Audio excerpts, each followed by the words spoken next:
The Well-Beloved. A Sketch of a Temperament. By Thomas Hardy.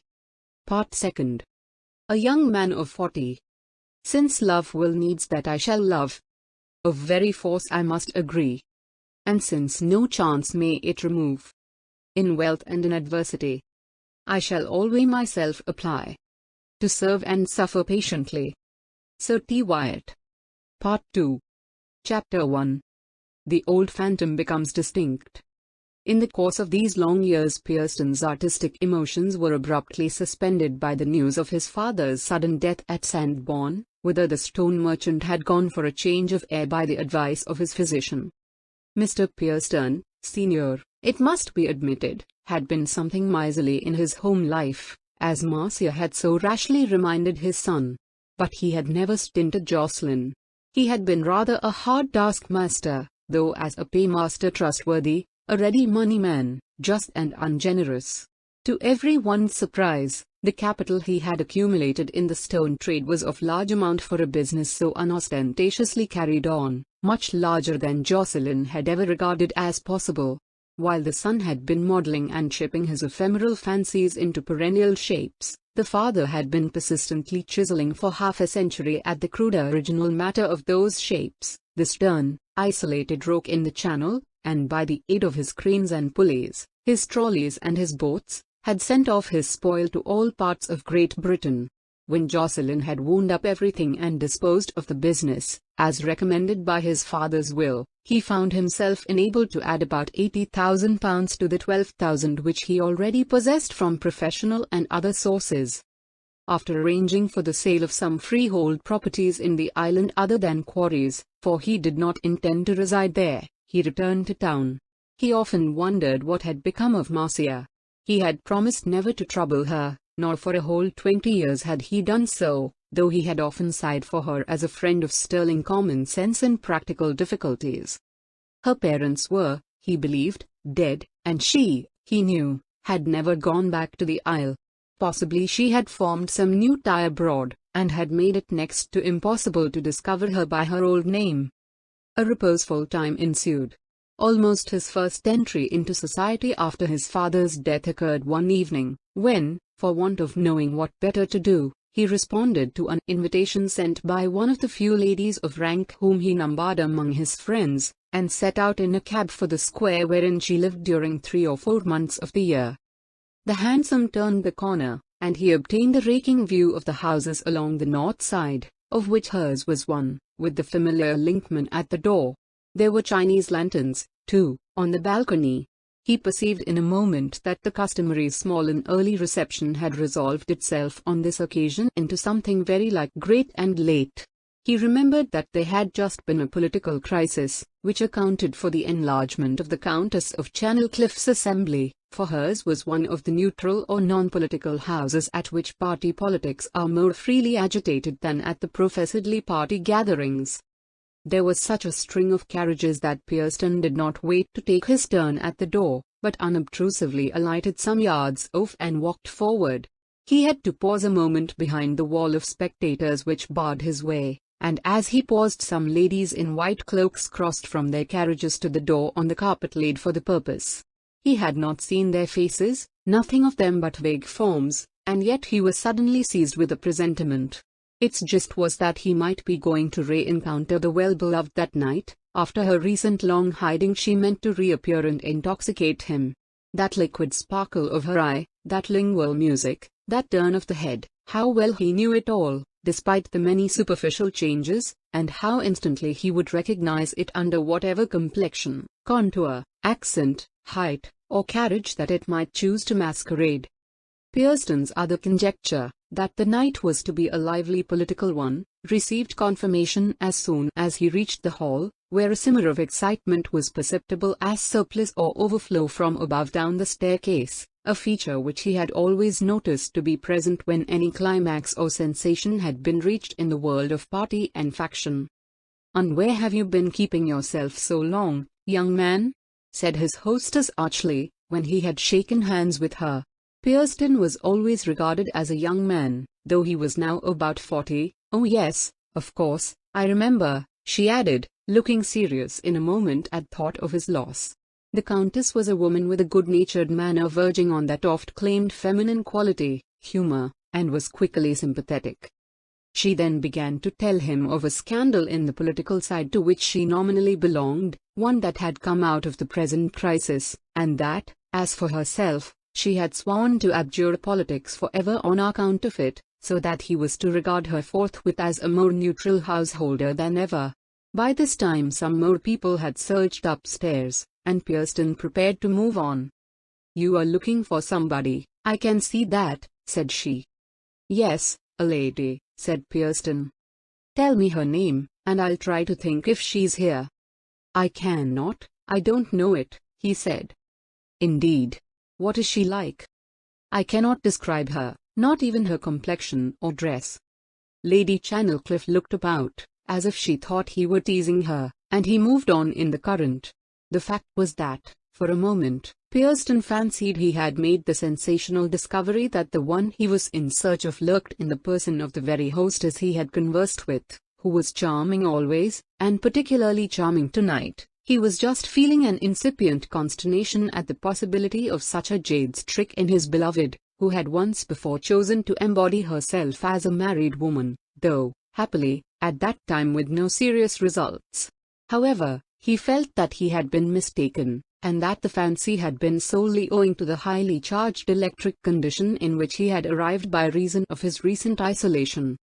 The whole set of rooms formed one great utterance of the opinions of the hour. The gods of party were present with their embattled seraphim, but the brilliancy of manner and form in the handling of public questions was only less conspicuous than the paucity of original ideas. No principles of wise government had place in any mind, a blunt and jolly personalism as to the ins and outs animating all.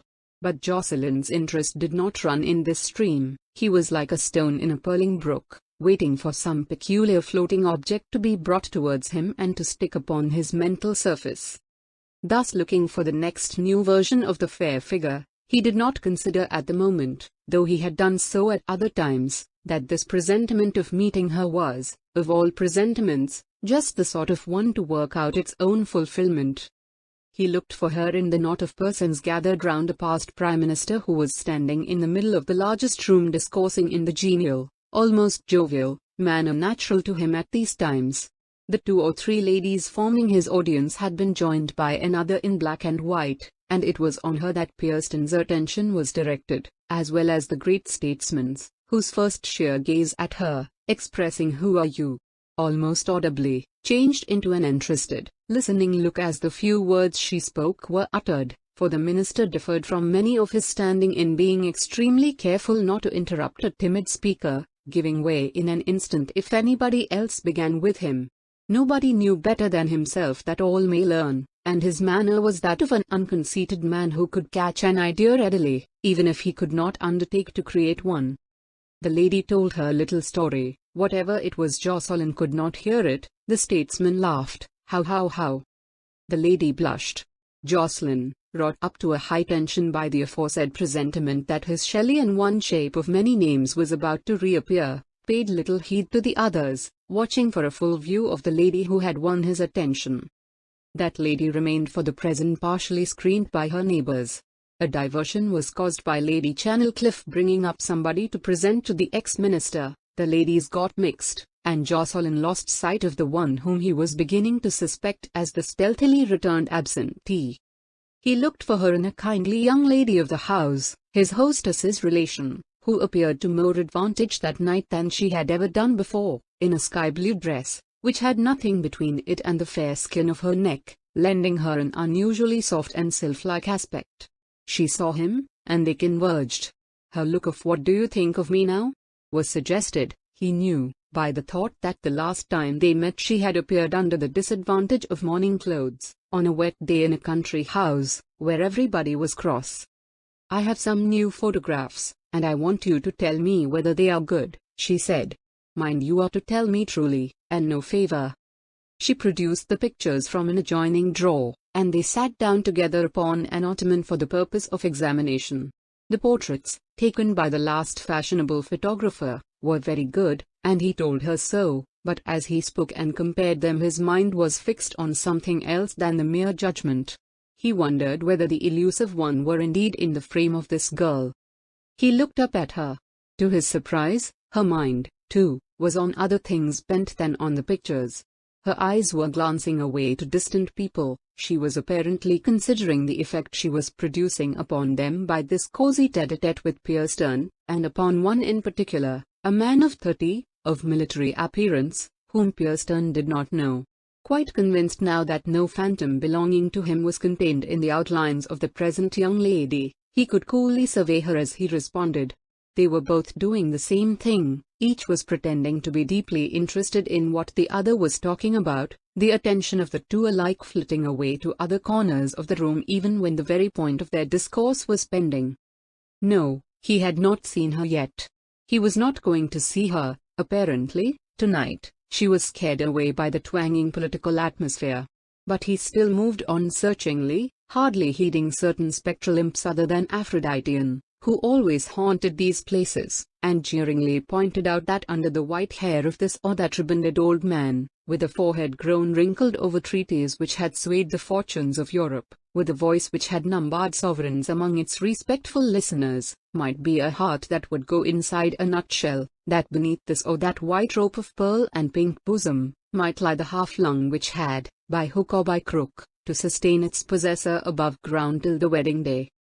At that moment he encountered his amiable host, and almost simultaneously caught sight of the lady who had at first attracted him and then had disappeared. Their eyes met, far off as they were from each other. Pierston laughed inwardly. It was only in ticklish excitement as to whether this was to prove a true veil, and with no instinct to mirth, for when under the eyes of his will-o'-the-wisp he was more inclined to palpitate like a sheep in a fair. However, for the minute he had to converse with his host, Lord Channicliffe, and almost the first thing that friend said to him was, "Who is that pretty woman in the black dress with the white fluff about it and the pearl necklace?" "I don't know," said Jocelyn, with incipient jealousy. "I was just going to ask the same thing." "Oh, we shall find out presently, I suppose. I dare say my wife knows." They had parted, when a hand came upon his shoulder. Lord Channicliffe had turned back for an instant. "I find she is the granddaughter of my father's old friend, the last Lord Hengistbury. Her name is Mrs. Pinehaven. She lost her husband 2 or 3 years ago, very shortly after their marriage." Lord Channicliffe became absorbed into some adjoining dignitary of the church, and Pierston was left to pursue his quest alone. A young friend of his, the Lady Mabella Buttermead, who appeared in a cloud of muslin and was going on to a ball, had been brought against him by the tide. A warm-hearted, emotional girl was Lady Mabella, who laughed at the humorousness of being alive. She asked him whither he was bent, and he told her. "Oh yes, I know her very well," said Lady Mabella eagerly. "She told me one day that she particularly wished to meet you. Poor thing, so sad, she lost her husband. Well, it was a long time ago now, certainly. Women ought not to marry and lay themselves open to such catastrophes, ought they, Mr. Pierston? I never shall. I am determined never to run such a risk. Now, do you think I shall marry?" "Oh no, never," said Pierston dryly. "That's very satisfying." But Mabella was scarcely comfortable under his answer, even though jestingly returned, and she added, "But sometimes I think I may, just for the fun of it. Now we'll steer across to her, and catch her, and I'll introduce you. But we shall never get to her at this rate." "Never, unless we adopt the ugly rush, like the citizens who follow the Lord Mayor's show." They talked, and inched towards the desired one, who, as she discoursed with a neighbor, seemed to be of those female forms, whose gestures beam with mind, seen by the poet in his vision of the golden city of Islam. Their progress was continually checked. Pierston was as he had sometimes seemed to be in a dream, unable to advance towards the object of pursuit unless he could have gathered up his feet into the air.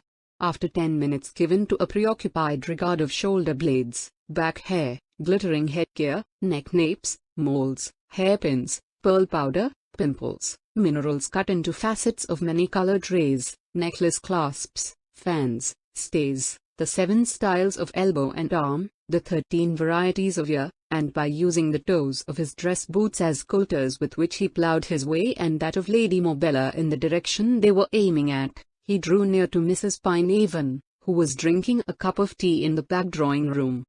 "My dear Nicola, we thought we should never get to you, because it is worse tonight, owing to these dreadful politics. But we've done it." And she proceeded to tell her friend of Pierston's existence hard by. It seemed that the widow really did wish to know him, and that Lady Mobella Buttermead had not indulged in one of the too frequent inventions in that kind. When the youngest of the trio had made the pair acquainted with each other, she left them to talk to a younger man than the sculptor. Mrs. Pinehaven's black velvets and silks, with their white accompaniments, finally set off the exceeding fairness of her neck and shoulders, which, though unwhitened artificially, were without a speck or blemish of the least degree. The gentle, thoughtful creature she had looked from a distance she now proved herself to be. She held also sound rather than current opinions on the plastic arts, and was the first intellectual woman he had seen there that night, except one or two as aforesaid.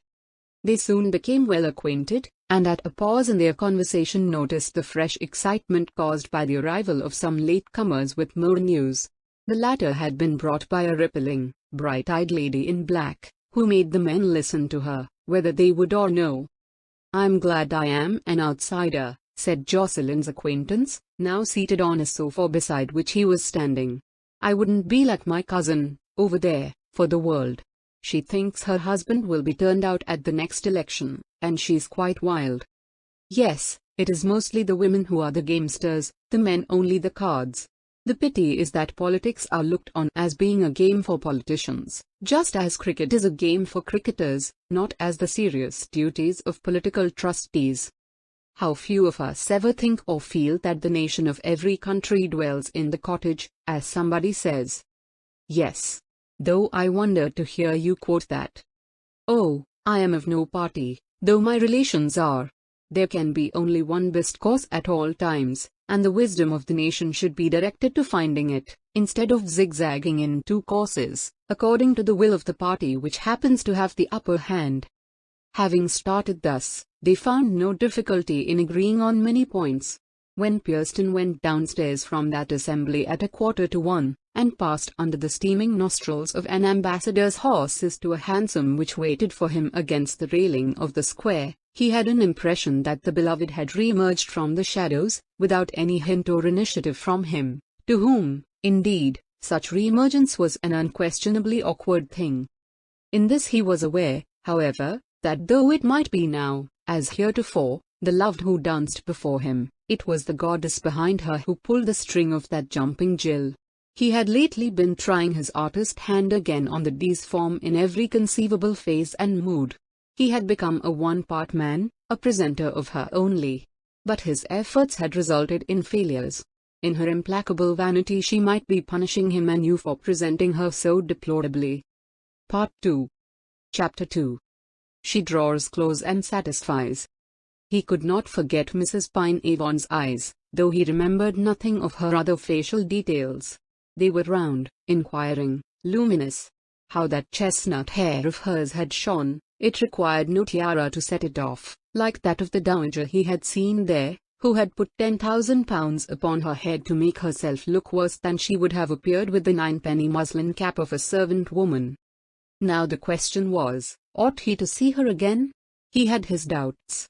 But, unfortunately for discretion, just when he was coming out of the rooms he had encountered an old lady of 70, his friend Mrs. Bright Walton, the Honourable Mrs. Bright Walton, and she had hastily asked him to dinner for the day after the morrow, stating in the honest way he knew so well that she had heard he was out of town, or she would have asked him 2 or 3 weeks ago.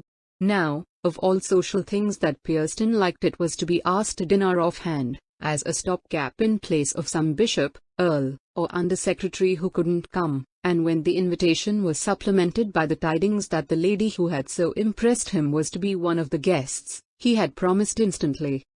At the dinner, he took down Mrs. Pinehaven upon his arm and talked to nobody else during the meal. Afterwards they kept apart a while in the drawing-room for form's sake, but eventually gravitated together again, and finished the evening in each other's company. When, shortly after 11, he came away, He felt almost certain that within those luminous grey eyes the one of his eternal fidelity had verily taken lodgings, and for a long lease. But this was not all. At parting, he had, almost involuntarily, given her hand a pressure of a peculiar and indescribable kind. A little response from her, like a mere pulsation, of the same sort, told him that the impression she had made upon him was reciprocated. She was, in a word, willing to go on. But was he able?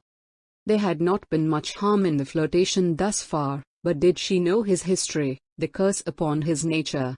That he was the wandering Jew of the love world, how restlessly ideal his fancies were, how the artist in him had consumed the wooer, how he was in constant dread lest he should wrong some woman twice as good as himself by seeming to mean what he fain would mean but could not, how useless he was likely to be for practical steps towards householding, though he was all the while pining for domestic life.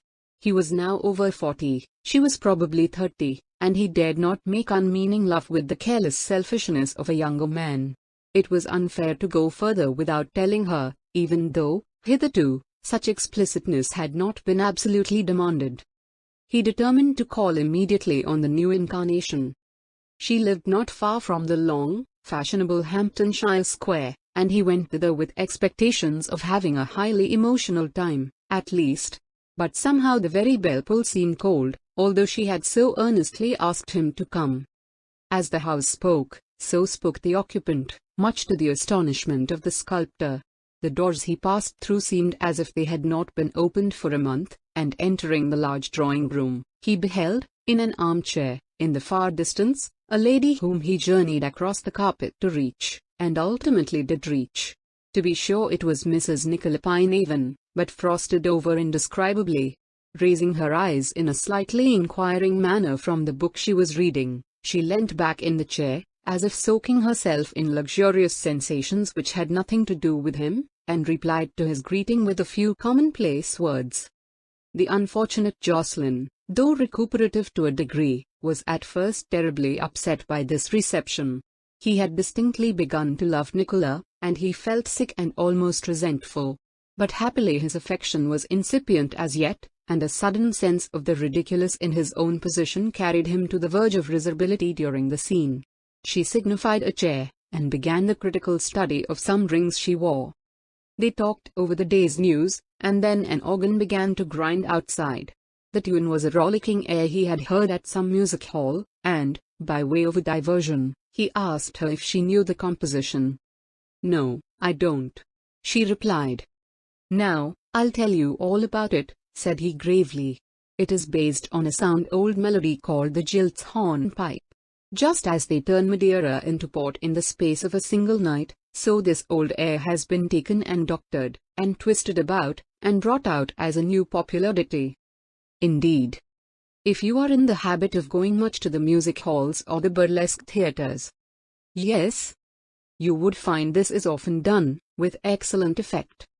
She thought a little, and then they went on to talk about her house, which had been newly painted, and decorated with greenish-blue satin up to the height of a person's head, an arrangement that somewhat improved her slightly faded, though still pretty, face, and was helped by the awnings over the windows.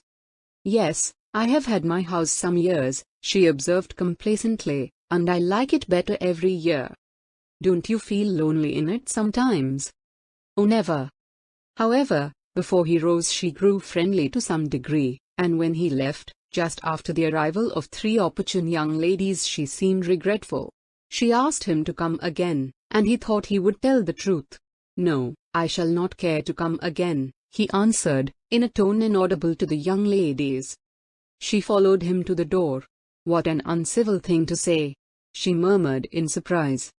"It is rather uncivil. Goodbye," said Pierston. As a punishment she did not ring the bell, but left him to find his way out as he could. "Now what the devil this means I cannot tell," he said to himself, reflecting stock still for a moment on the stairs. And yet the meaning was staring him in the face. Meanwhile one of the 3 young ladies had said, "What interesting man was that, with his lovely head of hair? I saw him at Lady Chanelcliffe's the other night." "Jocelyn Pierston." "Oh, Nicola, that is too bad. to let him go in that shabby way, when I would have given anything to know him. I have wanted to know him ever since I found out how much his experiences had dictated his statutory, and I discovered them by seeing in a Jersey paper of the marriage of a person supposed to be his wife, who ran off with him many years ago, don't you know, and then wouldn't marry him, in obedience to some novel social principles she had invented for herself."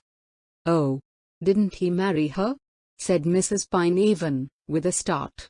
"Why, I heard only yesterday that he did, though they have lived apart ever since." "Quite a mistake," said the young lady. "How I wish I could run after him." But Jocelyn was receding from the pretty widow's house with long strides. He went out very little during the next few days, but about a week later he kept an engagement to dine with Lady Iris Speedwell, whom he never neglected, because she was the brightest hostess in London. By some accident he arrived rather early. Lady Iris had left the drawing-room for a moment to see that all was right in the dining-room, and when he was shown in there stood alone in the lamplight Nicola Pynaven. She had been the first arrival. He had not in the least expected to meet her there, further than that, in a general sense, at Lady Iris's you expected to meet everybody. She had just come out of the cloak-room, and was so tender and even apologetic that he had not the heart to be other than friendly. As the other guests dropped in, the pair retreated into a shady corner, and she talked beside him till all moved off for the eating and drinking. He had not been appointed to take her across to the dining-room, but at the table found her exactly opposite. She looked very charming between the candles, and then suddenly it dawned upon him that her previous manner must have originated in some false report about Marcia, of whose existence he had not heard for years. Anyhow, he was not disposed to resent an inexplicability in womankind, having found that it usually arose independently of fact, reason, probability, or his own deserts. So he dined on, catching her eyes and the few pretty words she made opportunity to project across the table to him now and then. He was courteously responsive only, but Mrs. Pynaven herself distinctly made advances. He re-admired her, while at the same time her conduct in her own house had been enough to check his confidence, enough even to make him doubt if the well-beloved really resided within those contours, or had ever been more than the most transitory passenger through that interesting and accomplished soul. He was pondering this question, yet growing decidedly moved by the playful pathos of her attitude when, by chance, searching his pocket for his handkerchief, something crackled, and he felt there an unopened letter, which had arrived at the moment he was leaving his house, and he had slipped into his coat to read in the cab as he drove along. Pierston drew it sufficiently forth to observe by the postmark that it came from his natal Isle. Having hardly a correspondent in that part of the world now, he began to conjecture on the possible sender. The lady on his right, whom he had brought in, was a leading actress of the town, indeed, of the United Kingdom and America, for that matter, a creature in airy clothing, translucent, like a balsam or sea anemone, without shadows, and in movement as responsive as some highly lubricated, many-wired machine, which, if one presses a particular spring, flies open and reveals its works. The spring in the present case was the artistic commendation she deserved and craved. At this particular moment she was engaged with the man on her own right, a representative of family, who talked positively and hollowly, as if shouting down a vista of 500 years from the feudal past. The lady on Jocelyn's left, wife of a Lord Justice of Appeal, was in like manner talking to her companion on the outer side, so that, for the time, he was left to himself. He took advantage of the opportunity, drew out his letter, and read it as it lay upon his napkin, nobody observing him, so far as he was aware. It came from the wife of one of his father's former workmen, and was concerning her son, whom she begged Jocelyn to recommend as candidate for some post in town that she wished him to fill. But the end of the letter was what arrested him. "You will be sorry to hear, sir, that dear little Avice, as we used to call her in her maiden days, is dead. She married her cousin, if you do mind, and went away from here for a good few years, but was left a widow, and came back a 12-month ago, since when she faltered, and now she is gone." Part 2. Chapter 3. She becomes an inaccessible ghost. By imperceptible and slow degrees the scene at the dinner table receded into the background, behind the vivid presentment of Avice and the old scenes on Isle Windermere which were inseparable from her personality. The dining room was real no more, dissolving under the bold stony promontory and the incoming West Sea. The handsome Marchioness in geranium red and diamonds, who was visible to him on his host's right hand opposite, became one of the glowing vermilion sunsets that he had watched so many times over Dead Man's Bay, with the form of Avice in the foreground.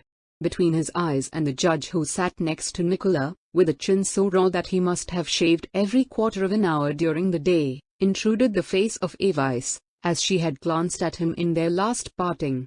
The crannied features of the evergreen society lady, who, if she had been a few years older, would have been as old-fashioned as her daughter, shaped themselves to the dusty quarries of his and Avice's parents, down which he had clambered with Avice hundreds of times.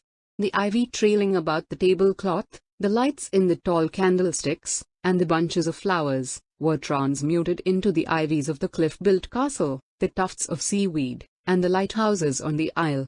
The salt airs of the ocean killed the smell of the viands, and instead of the clatter of voices came the monologue of the tide off the Beale.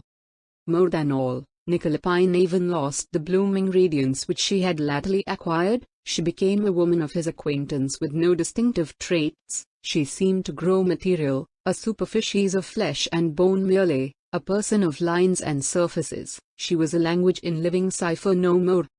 When the ladies had withdrawn it was just the same. The soul of Avice, the only woman he had never loved of those who had loved him, surrounded him like a firmament. Art drew near to him in the person of one of the most distinguished of portrait painters, but there was only one painter for Jocelyn, his own memory. All that was eminent in European surgery addressed him in the person of that harmless and unassuming fogey whose hands had been inside the bodies of hundreds of living men, but the lily-white corpse of an obscure country girl chilled the interest of discourse with such a king of operators. Reaching the drawing-room he talked to his hostess. Though she had entertained 23 guests at her table that night, she had known not only what every one of them was saying and doing throughout the repast, but what every one was thinking. So, being an old friend, she said quietly, "What has been troubling you?" "Something has, I know. I have been traveling over your face and have seen it there." Nothing could less express the meaning his recent news had for him than a statement of its facts. He told of the opening of the letter and the discovery of the death of an old acquaintance. "The only woman whom I never rightly valued, I may almost say," he added, "and therefore the only one I shall ever regret." Whether she considered it a sufficient explanation or not, the woman of experiences accepted it as such. She was the single lady of his circle whom nothing erratic in his doings could surprise, and he often gave her stray ends of his confidence thus with perfect safety. He did not go near Mrs. Pine even again. He could not, and on leaving the house walked abstractedly along the streets till he found himself at his own door. In his room he sat down, and placing his hands behind his head thought his thoughts anew. At one side of the room stood an escritoire, and from a lower drawer therein he took out a small box tightly nailed down. He forced the cover with the poker. The box contained a variety of odds and ends, which Pierston had thrown into it from time to time in past years for future sorting, an intention that he had never carried out. From the melancholy mass of papers, faded photographs, seals, diaries, withered flowers, and such like, Jocelyn drew a little portrait, one taken on glass in the primitive days of photography, and framed with tinsel in the commonest way. It was Avice, as she had appeared during the summer month or two which he had spent with her on the island 20 years before this time, her young lips pursed up, her hands meekly folded. The effect of the glass was to lend to the picture much of the softness characteristic of the original. He remembered when it was taken, during one afternoon they had spent together at a neighboring watering place, when he had suggested her sitting to a touting artist on the sands, there being nothing else for them to do. A long contemplation of the likeness completed in his emotions what the letter had begun. He loved the woman dead and inaccessible as he had never loved her in life. He had thought of her but at distant intervals during the 20 years since that parting occurred, and only as somebody he could have wedded.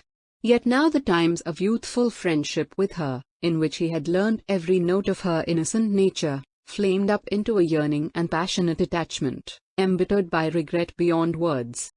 That kiss which had offended his dignity, which she had so childishly given him before her consciousness of womanhood had been awakened, what he would have offered to have a quarter of it now. Pierston was almost angry with himself for his feelings of this night, so unreasonably, motivelessly strong were they towards the lost young playmate. "How senseless of me," he said, as he lay in his lonely bed. She had been another man's wife almost the whole time since he was estranged from her, and now she was a corpse.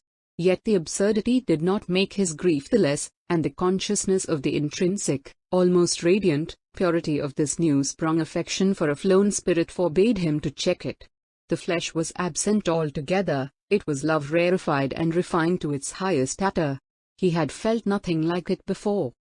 The next afternoon he went down to the club, not his large club, where the men hardly spoke to each other, but the homely one where they told stories of an afternoon, and were not ashamed to confess among themselves to personal weaknesses and follies, knowing well that such secrets would go no further. But he could not tell this.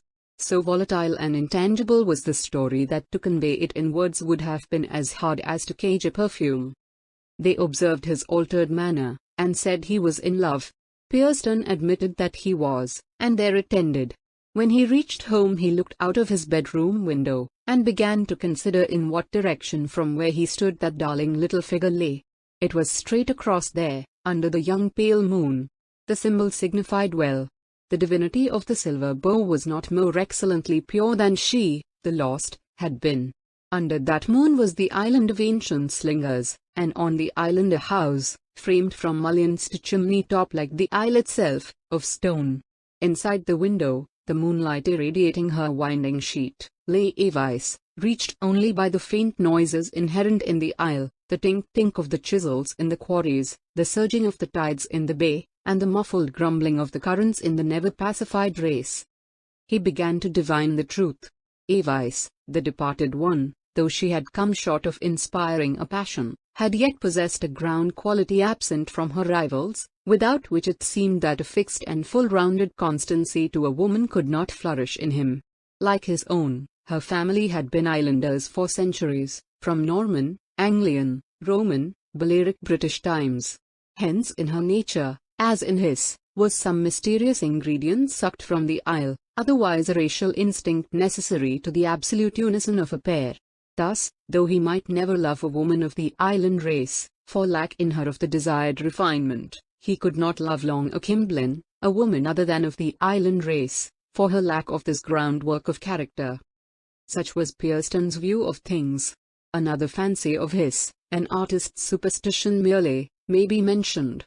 The Carros, like some other local families, suggested a Roman lineage, more or less grafted on the stock of the Slingers. Their features recalled those of the Italian peasantry to anyone as familiar as he was with them, and there were evidences that the Roman colonists had been populous and long abiding in and near this corner of Britain. Tradition urged that a temple to Venus once stood at the top of the Roman road leading up into the isle, and possibly one to the love goddess of the Slingers antedated this. What so natural as that the true star of his soul would be found nowhere but in one of the old island breed. After dinner his old friend Summers came in to smoke, and when they had talked a little while Summers alluded casually to some place at which they would meet on the morrow. "I shan't be there," said Pierston. "But you promised." "Yes. But I shall be at the island, looking at a dead woman's grave." As he spoke his eyes turned, and remained fixed on a table near. Summers followed the direction of his glance to a photograph on a stand. "Is that she?" he asked. "Yes." "Rather a bygone affair, then?" Pierston acknowledged it. "She's the only sweetheart I ever slighted, Alfred," he said. "Because she's the only one I ought to have cared for. That's just the fool I have always been. But if she's dead and buried, you can go to her grave at any time as well as now, to keep up the sentiment. I don't know that she's buried. But tomorrow, the Academy night. Of all days, why go then?" "I don't care about the Academy. Pierston, you are our only inspired sculptor. You are our Praxiteles, or rather our Lysippus. You are almost the only man of this generation who has been able to mold and chisel forms living enough to draw the idle public away from the popular paintings into the usually deserted lecture room, and people who have seen your last pieces of stuff say there has been nothing like them since 1600 and, since the sculptors of the great trees lived and died, whenever that was. Well, then, for the sake of others you ought not to rush off to that God-forgotten sea rock just when you are wanted in town, all for a woman you last saw 100 years ago. No, it was only 19¾ replied his friend, with abstracted literalness. He went the next morning. Since the days of his youth a railway had been constructed along the pebble bank, so that, except when the rails were washed away by the tides, which was rather often, the peninsula was quickly accessible. At 2 o'clock in the afternoon he was rattled along by this new means of locomotion, under the familiar monotonous line of bran-colored stones, and he soon emerged from the station, which stood as a strange exotic among the black clarets, the ruins of the washed-away village, and the white cubes of oolite, just come to view after burial through unreckonable geologic years. In entering upon the pebble beach the train had passed close to the ruins of Henry VIII's Sandsfoot Castle, whither Avice was to have accompanied him on the night of his departure. Had she appeared, the primitive betrothal, with its natural result, would probably have taken place, and, as no islander had ever been known to break that compact, she would have become his wife. Ascending the steep incline to where the quarrymen were chipping just as they had formerly done, and within sound of the great stone saws, he looked southward towards the Beale. The level line of the sea horizon rose above the surface of the isle, a ruffled patch in mid-distance as usual marking the race, whence many a Lycidas had gone, visiting the bottom of the monstrous world, but had not been blessed with the poet as a friend. Against the stretch of water, where a school of mackerel twinkled in the afternoon light, was defined, in addition to the distant lighthouse, a church with its tower, standing about 1/4 mile off, near the edge of the cliff. The churchyard gravestones could be seen in profile against the same vast spread of watery babble and unrest. Among the graves moved the form of a man clothed in a white sheet, which the wind blew and flapped coldly every now and then. Near him moved 6 men bearing a long box, and 2 or 3 persons in black followed.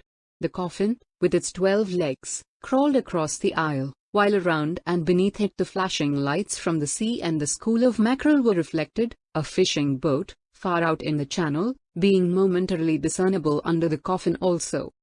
The procession wandered round to a particular corner, and halted, and paused there a long while in the wind, the sea behind them, the surplice of the priest still blowing.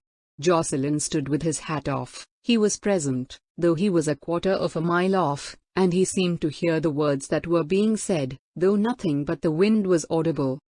He instinctively knew that it was none other than Avice whom he was seeing interred, his Avice, as he now began presumptuously to call her. Presently the little group withdrew from before the sea shine, and disappeared. He felt himself unable to go further in that direction, and turning aside went aimlessly across the open land, visiting the various spots that he had formerly visited with her. But, as if tethered to the churchyard by a cord, he was still conscious of being at the end of a radius whose pivot was the grave of Avice Caro, and as the dusk thickened he closed upon his centre and entered the churchyard gate. Not a soul was now within the precincts. The grave, newly shaped, was easily discoverable behind the church, and when the same young moon arose which he had observed the previous evening from his window in London he could see the yet fresh footmarks of the mourners and bearers. The breeze had fallen to a calm with the setting of the sun, the lighthouse had opened its glaring eye, and, disinclined to leave a spot sublimed both by early association and present regret, he moved back to the church wall, warm from the afternoon sun, and sat down upon a window-sill facing the grave. Part 2. Chapter 4. She threatens to resume corporeal substance. The lispings of the sea beneath the cliffs were all the sounds that reached him, for the quarries were silent now. How long he sat here lonely and thinking he did not know. Neither did he know, though he felt drowsy, whether in expectant sadness, that gentle soporific, lulled him into a short sleep, so that he lost count of time and consciousness of incident. But during some minute or minutes he seemed to see Avice Caro herself, bending over and then withdrawing from her grave in the light of the moon. She seemed not a year older, not a digit less slender, not a line more angular than when he had parted from her 20 years earlier, in the lane hard by. A renascent reasoning on the impossibility of such a phenomenon as this being more than a dream fancy roused him with a start from his heaviness. "I must have been asleep," he said. Yet she had seemed so real. Pierston, however, dismissed the strange impression, arguing that even if the information sent him of Avice's death should be false, a thing incredible, that sweet friend of his youth, despite the transfiguring effects of moonlight, would not now look the same as she had appeared 19 or 20 years ago. Were what he saw substantial flesh, it must have been some other person than Avice Caro. Having satisfied his sentiment by coming to the graveside, there was nothing more for him to do in the island, and he decided to return to London that night.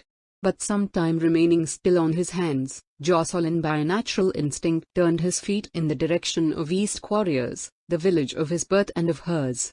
Passing the market square, he pursued the arm of road to Sylvania Castle, a private mansion of comparatively modern date, in whose grounds stood the single plantation of trees of which the Isle could boast. The cottages extended close to the walls of the enclosure, and one of the last of these dwellings had been Avice's, in which, as it was her freehold, she possibly had died. To reach it he passed the gates of Sylvania, and observed above the lawn wall a board announcing that the house was to be let furnished. A few steps further revealed the cottage, which with its quaint and massive stone features of 2 or 3 centuries antiquity, was capable even now of longer resistance to the rasp of time than ordinary new erections. His attention was drawn to the window, still unblinded, though a lamp lit the room. He stepped back against the wall opposite, and gazed in. At a table covered with a white cloth a young woman stood putting tea things away into a corner cupboard. She was in all respects the Avice he had lost, the girl he had seen in the churchyard and had fancied to be the illusion of a dream. And though there was this time no doubt about her reality, the isolation of her position in the silent house lent her a curiously startling aspect. Divining the explanation, he waited for footsteps, and in a few moments a quarryman passed him on his journey home. Pierston inquired of the man concerning the spectacle. "Oh yes, sir, that's poor Mrs. Caro's only daughter, and it must be lonely for her there tonight, poor maid. Yes, good now, she is the very daps of her mother, that's what everybody says. But how does she come to be so lonely? One of her brothers went to sea and was drowned, and t'other is in America. They were quarry owners at one time?" The quarryman pitched his niche, and explained to the seeming stranger that there had been 3 families thereabouts in the stone trade, who had got much involved with each other in the last generation. They were the Bencombe's, the Pierstons, and the Caros. The Bencombe's strained their utmost to outlift the other 2, and partially succeeded. They grew enormously rich, sold out, and disappeared altogether from the island which had been their making. The Pierstons kept a dogged middle course, throve without show or noise, and also retired in their turn. The Caros were pulled completely down in the competition with the other 2, and when Widow Caro's daughter married her cousin Jim Caro, he tried to regain for the family its original place in the 3-cornered struggle. He took contracts at less than he could profit by, speculated more and more, till at last the crash came. He was sold up, went away, and later on came back to live in this little cottage, which was his wife's by inheritance. There he remained till his death, and now his widow was gone. Hardships had helped on her end. The quarryman proceeded on his way, and Pierston, deeply remorseful, knocked at the door of the minute freehold. The girl herself opened it, lamp in hand. "Avice," he said tenderly, "Avice Caro." Even now unable to get over the strange feeling that he was 20 years younger, addressing Avice the Forsaken. "Anne, sir," said she. "Ah, your name is not the same as your mother's." "My second name is, and my surname. Poor mother married her cousin, as everybody does here. Well, Anne or otherwise, you are Avice to me. And you have lost her now?" "I have, sir." She spoke in the very same sweet voice that he had listened to a score of years before, and bent eyes of the same familiar hazel inquiringly upon him. "I knew your mother at one time," he said, unlearning of her death and burial, I took the liberty of calling upon you. You will forgive a stranger doing that?" "Yes," she said dispassionately, and glancing round the room. This was Mother's own house, and now it is mine. I am sorry not to be in mourning on the night of her funeral, but I have just been to put some flowers on her grave, and I took it off foregoing that the damp might not spoil the crape. You see, she was bad a long time, and I have to be careful, and do washing and ironing for a living." She hurt her side with wringing up the large sheets she had to wash for the Castle folks here. "I hope you won't hurt yourself doing it, my dear." "Oh no, that I shan't. There's Charles Willett, and Sammy Scribben, and Ted Gibbsay, and lots of young chaps. They'll ring anything for me if they happen to come along. But I can hardly trust 'em." Sam Scribben t'other day twisted a linen tablecloth into two pieces, for all the world as if it had been a pipe light. They never know when to stop in their ringing. The voice truly was his Avice's, but Avice the second was clearly more matter-of-fact, unreflecting, less cultivated than her mother had been. This Avice would never recite poetry from any platform, local or other, with enthusiastic appreciation of its fire. There was a disappointment in his recognition of this, yet she touched him as few had done. He could not bear to go away. "How old are you?" he asked. "Going in 19. It was about the age of her double, Avice the first, when he and she had strolled together over the cliffs during the engagement. But he was now 40, if a day. She before him was an uneducated laundress, and he was a sculptor and a Royal Academician, with a fortune and a reputation. Yet why was it an unpleasant sensation to him just then to recollect that he was 20? He could find no further excuse for remaining, and having still half an hour to spare he went round by the road to the other or west side of the last-century Sylvania Castle, and came to the furthest house out there on the cliff. It was his early home. Used in the summer as a lodging house for visitors, it now stood empty and silent, the evening wind swaying the euonymus and tamarisk boughs in the front, the only evergreen shrubs that could weather the whipping salt gales which sped past the walls.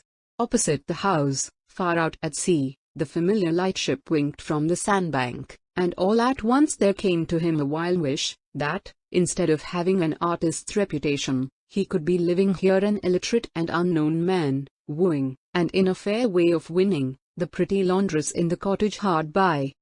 Part 2. Chapter 5. The resumption takes place. Having returned to London he mechanically resumed his customary life, but he was not really living there. The phantom of Avice, now grown to be warm flesh and blood, held his mind afar. He thought of nothing but the Isle, and Avice the second dwelling therein, inhaling its salt breath, stroked by its singing rains and by the haunted atmosphere of Roman Venus about and around the site of her perished temple there. The very defects in the country girl became charms as viewed from town. Nothing now pleased him so much as to spend that portion of the afternoon which he devoted to outdoor exercise, in haunting the purlieus of the wharves along the Thames, where the stone of his native rock was unshipped from the coasting craft that had brought it thither. He would pass inside the great gates of these landing places on the right or left bank, contemplate the white cubes and oblongs, imbibe their associations, call up the genius loci whence they came, and almost forget that he was in London. One afternoon he was walking away from the mud-splashed entrance to one of the wharves, when his attention was drawn to a female form on the opposite side of the way, going towards the spot he had just left. She was somewhat small, slight, and graceful. Her attire alone would have been enough to attract him, being simple and countrified to picturesqueness, but he was more than attracted by her strong resemblance to Avice Caro the younger, Anne Avice, as she had said she was called. Before she had receded 100 yards he felt certain that it was Avice indeed, and his unifying mood of the afternoon was now so intense that the lost and the found Avice seemed essentially the same person. Their external likeness to each other, probably owing to the cousinship between the elder and her husband, went far to nourish the fantasy. He hastily turned, and rediscovered the girl among the pedestrians. She kept on her way to the wharf, where, looking inquiringly around her for a few seconds, with the manner of one unaccustomed to the locality, she opened the gate and disappeared. Pierston also went up to the gate and entered. she had crossed to the landing place, beyond which a lumpy craft lay moored. Drawing nearer, he discovered her to be engaged in conversation with the skipper and an elderly woman, both come straight from the Ultic Isle, as was apparent in a moment from their accent.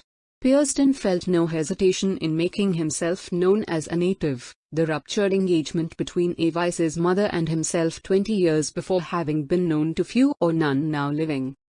The present embodiment of Avice recognized him, and with the artless candor of her race and years explained the situation, though that was rather his duty as an intruder than hers. "This is Captain Gibbs, sir, a distant relation of father's," she said. "And this is Mrs. Gibbs. We've come up from the island Veen just for a trip, and are going to sail back Veen Wednesday." "Oh, I see. And where are you staying?" "Here, on board." "What, you live on board entirely?" "Yes." "Lord, sir," broke in Mrs. Gibbs, "I should be afeard of my life to tine my eyes among these here Kimberlins at night time, and even by day, if so be I venture into the streets. I know when forget how many turnings to the right and to the left is to get back to Job's vessel, do I, Job?" The skipper nodded confirmation. "You are safer ashore than afloat," said Pierston, "especially in the channel, with these winds and those heavy blocks of stone."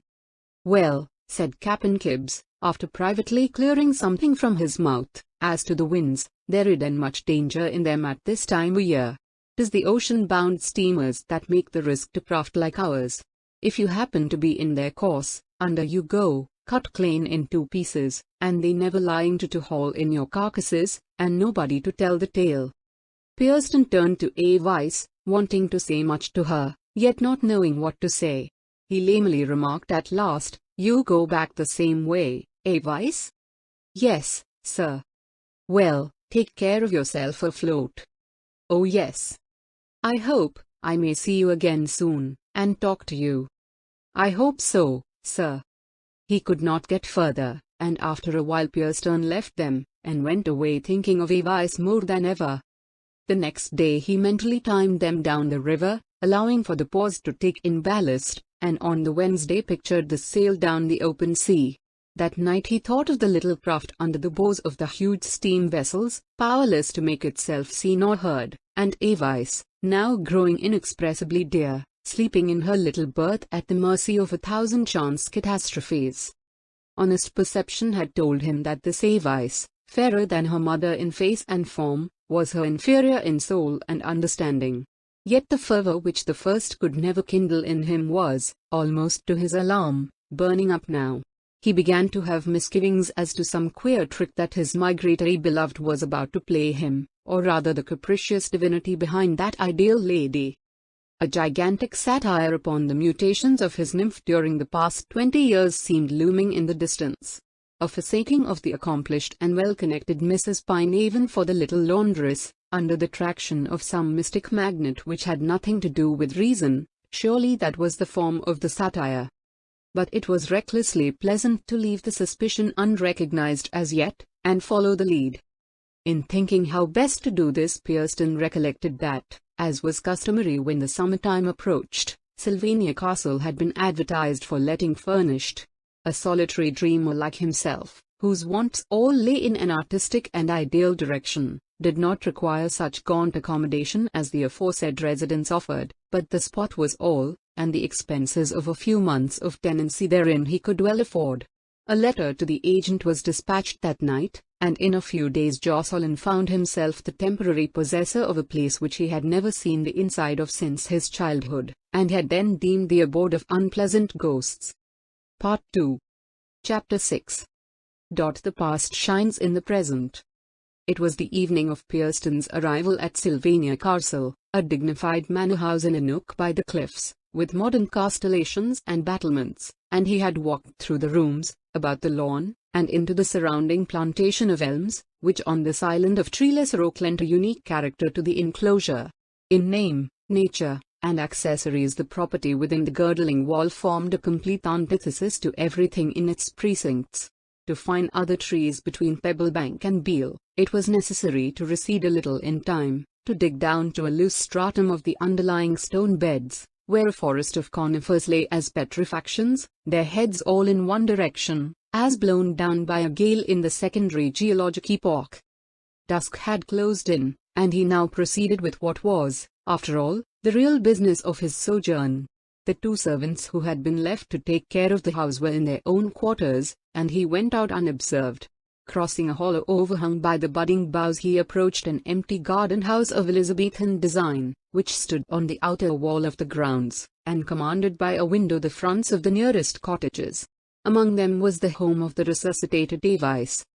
He had chosen this moment for his outlook through knowing that the villagers were in no hurry to pull down their blinds at nightfall. And, as he had divined, the inside of the young woman's living room was visible to him as formerly, illuminated by the rays of its own lamp. A subdued thumping came every now and then from the apartment.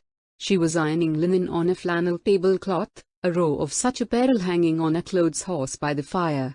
Her face had been pale when he encountered her, but now it was warm and pink with her exertions and the heat of the stove. Yet it was in perfect and passionless repose, which imparted a Minerva cast to the profile. When she glanced up, her lineaments seemed to have all the soul and heart that had characterized her mother's, and had been with her a true index of the spirit within. Could it be possible that in this case the manifestation was fictitious? He had met with many such examples of hereditary persistence without the qualities signified by the traits. He unconsciously hoped that it was at least not entirely so here. The room was less furnished than when he had last beheld it. The buffet, or double corner cupboard, where the china was formerly kept, had disappeared, its place being taken by a plain board. The tall old clock, with its ancient oak carcass, arched brow, and humorous mouth, was also not to be seen, a cheap, white-dialed specimen doing its work. What these displacements might betoken saddened his humanity less than it cheered his primitive instinct in pointing out how her necessities might bring them together. Having fixed his residence near her for some lengthy time, he felt in no hurry to obtrude his presence just now, and went indoors. That this girl's frame was doomed to be a real embodiment of that old and seductive one, that protean dream creature, who had never seen fit to irradiate the mother's image till it became a mere memory after dissolution, he doubted less every moment. There was an uneasiness in recognizing such. There was something abnormal in his present proclivity. A certain sanity had, after all, accompanied his former idealizing passions. The beloved had seldom informed a personality which, while enrapturing his soul, simultaneously shocked his intellect. A change, perhaps, had come. It was a fine morning on the morrow. Walking in the grounds towards the gate, he saw Avice entering his hired castle with a broad oval wicker basket covered with a white cloth, which burden she bore round to the back door. Of course, she washed for his own household. He had not thought of that. In the morning sunlight she appeared rather as a sylph than as a washerwoman, and he could not but think that the slightness of her figure was as ill adapted to this occupation as her mother's had been. But, after all, it was not the washerwoman that he saw now. In front of her, on the surface of her, was shining out that more real, more interpenetrating being whom he knew so well. The occupation of the subserving minion, the blemishes of the temporary creature who formed the background, were of the same account in the presentation of the indispensable one as the supporting posts and framework in a pyrotechnic display. She left the house and went homeward by a path of which he was not aware, having probably changed her course because she had seen him standing there. It meant nothing, for she had hardly become acquainted with him, yet that she should have avoided him was a new experience. He had no opportunity for a further study of her by distant observation, and hit upon a pretext for bringing her face to face with him. He found fault with his linen, and directed that the laundress should be sent for. "She is rather young, poor little thing," said the housemaid apologetically. "But since her mother's death she has enough to do to keep above water, and we make shift with her. But I'll tell her, sir. I will see her myself." "Send her in when she comes," said Pierston. One morning, accordingly, when he was answering a spiteful criticism of a late work of his, he was told that she waited his pleasure in the hall. He went out. "About the washing," said the sculptor stiffly. "I am a very particular person, and I wish no preparation of lime to be used." "I didn't know folks used it," replied the maiden. in a scared and reserved tone, without looking at him. "That's all right." And then, the mangling smashes the buttons. "I haven't got a mangle, sir," she murmured. "Ah. That's satisfactory. And I object to so much borax in the starch." "I don't put any," Avice returned in the same close way. "Never heard the name out afore." "Oh, I see." All this time Pierston was thinking of the girl, or as the scientific might say, nature was working her plans for the next generation under the cloak of a dialogue on linen. He could not read her individual character, owing to the confusing effect of her likeness to a woman whom he had valued too late. He could not help seeing in her all that he knew of another, and veiling in her all that did not harmonize with his sense of metempsychosis. The girl seemed to think of nothing but the business in hand. She had answered to the point, and was hardly aware of his sex or of his shape. "I knew your mother, Avice," he said. "You remember my telling you so?" "Yes." "Well, I have taken this house for 2 or 3 months, and you will be very useful to me. You still live just outside the wall?" "Yes, sir," said the self-contained girl. Demurely and dispassionately she turned to leave, this pretty creature with features so still. There was something strange in seeing move off thus that form which he knew passing well, she who was once so throbbingly alive to his presence that, not many yards from this spot, she had flung her arms round him and given him a kiss which, despised in its freshness, had revived in him latterly as the dearest kiss of all his life. And now this daps of her mother, as they called her in the dialect here, this perfect copy, why did she turn away? "Your mother was a refined and well-informed woman, I think I remember?" "She was, sir, everybody said so." "I hope you resemble her." She archly shook her head, and drew warily away. "Oh, one thing more, Avice. I have not brought much linen, so you must come to the house every day." "Very good, sir." "You won't forget that?" "Oh no." Then he let her go. He was a town man, and she an artless islander, yet he had opened himself out, like a sea anemone, without disturbing the epiderm of her nature.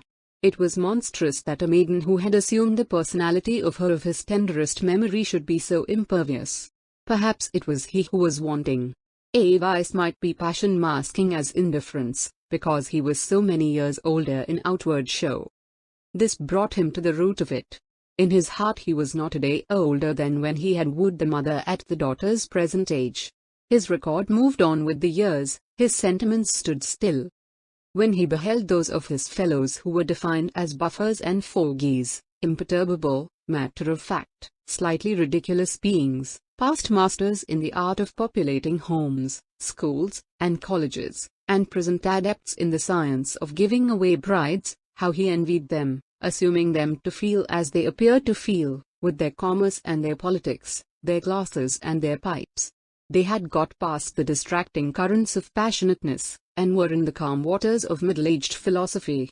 But he, their contemporary, was tossed like a cork hither and thither upon the crest of every fancy, precisely as he had been tossed when he was half his present age, with the burden now of double pain to himself in his growing vision of all as vanity. Avice had gone, and he saw her no more that day. Since he could not again call upon her, she was as inaccessible as if she had entered the military citadel on the hilltop beyond them. In the evening he went out and paced down the lane to the Red King's castle overhanging the cliff, beside whose age the castle he occupied was but a thing of yesterday. Below the castle precipice lay enormous blocks, which had fallen from it, and several of them were carved over with names and initials. He knew the spot and the old trick well, and by searching in the faint moon rays he found a pair of names which, as a boy, he himself had cut. They were Avice and Jocelyn, Avice Corrows and his own. The letters were now nearly worn away by the weather and the brine. But close by, in quite fresh letters, stood A.N. Avice, coupled with the name Isaac. They could not have been there more than 2 or 3 years, and the An Avice was probably Avice II. Who was Isaac? Some boy admirer of her child time doubtless. He retraced his steps, and passed the Carros house towards his own.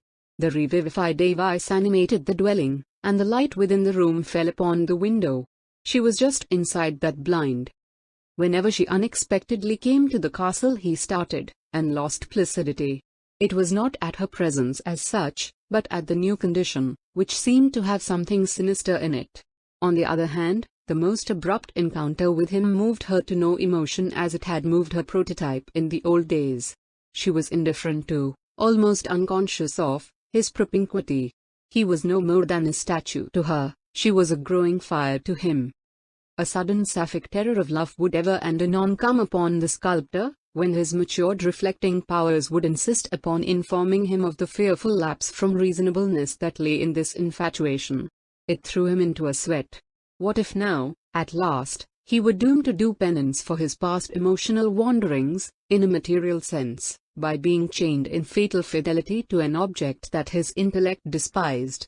One night he dreamt that he saw dimly masking behind that young countenance the weaver of wiles herself, with all her subtle face laughing aloud. However, the well-beloved was alive again, had been lost and was found. He was amazed at the change of front in himself. She had worn the guise of strange women, she had been a woman of every class, from the dignified daughter of some ecclesiastic or peer to a Nubian almay with her handkerchief, undulating to the beats of the tom-tom. But all these embodiments had been endowed with a certain smartness, either of the flesh or spirit, some with wit, a few with talent, and even genius. But the new impersonation had apparently nothing beyond sex and prettiness. She knew not how to sport a fan or handkerchief, hardly how to pull on a glove. But her limited life was innocent, and that went far. Poor little Avice!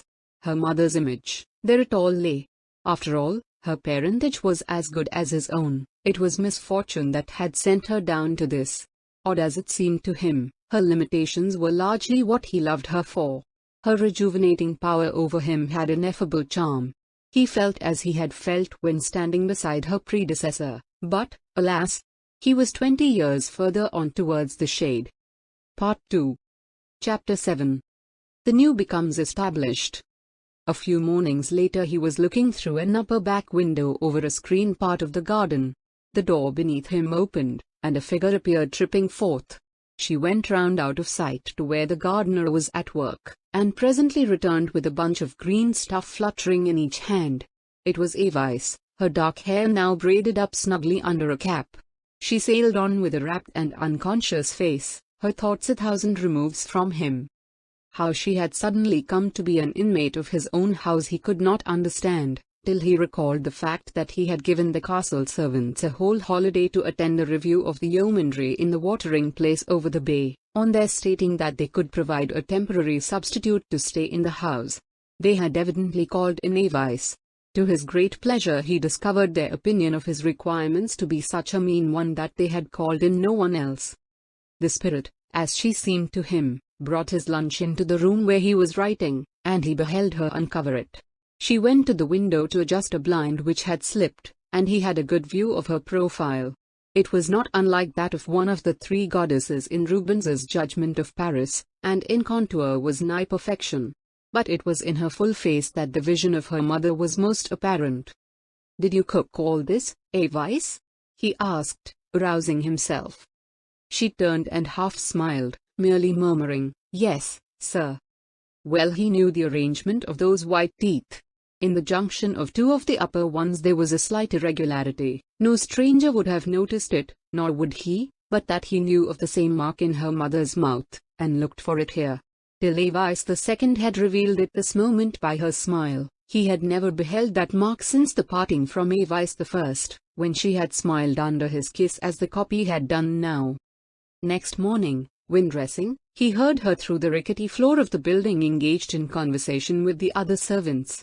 Having by this time regularly installed herself as the exponent of the long pursued, as one who, by no initiative of his own, had been chosen by some superior power as the vehicle of her next debut, she attracted him by the cadences of her voice. She would suddenly drop it to a rich whisper of roguishness, when the slight rural monotony of its narrative speech disappeared, and soul and heart, or what seemed soul and heart, resounded.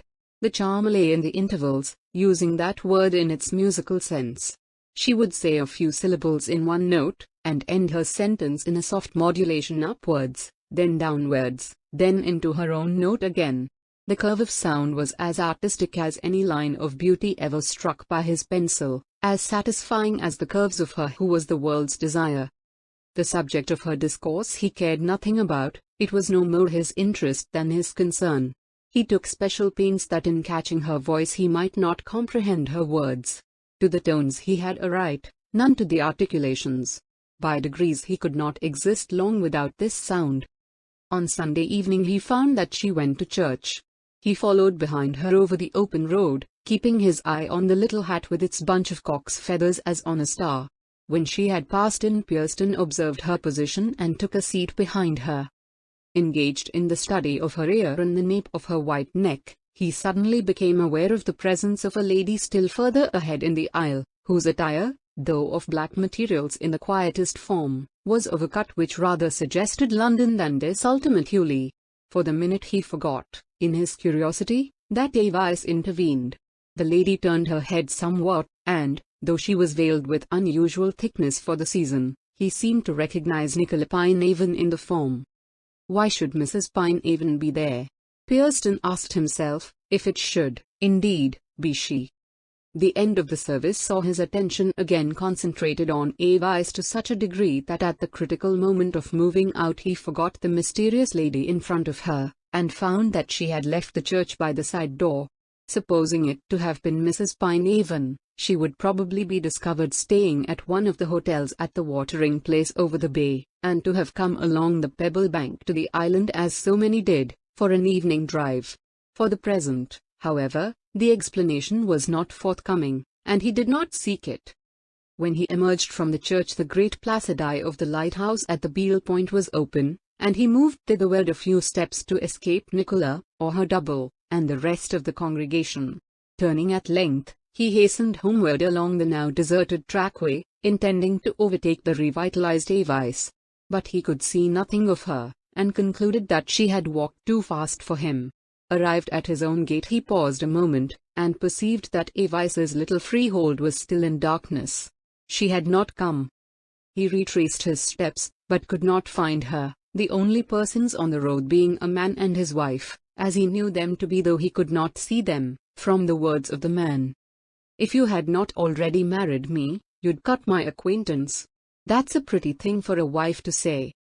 The remark struck his ear unpleasantly, and by he went back again.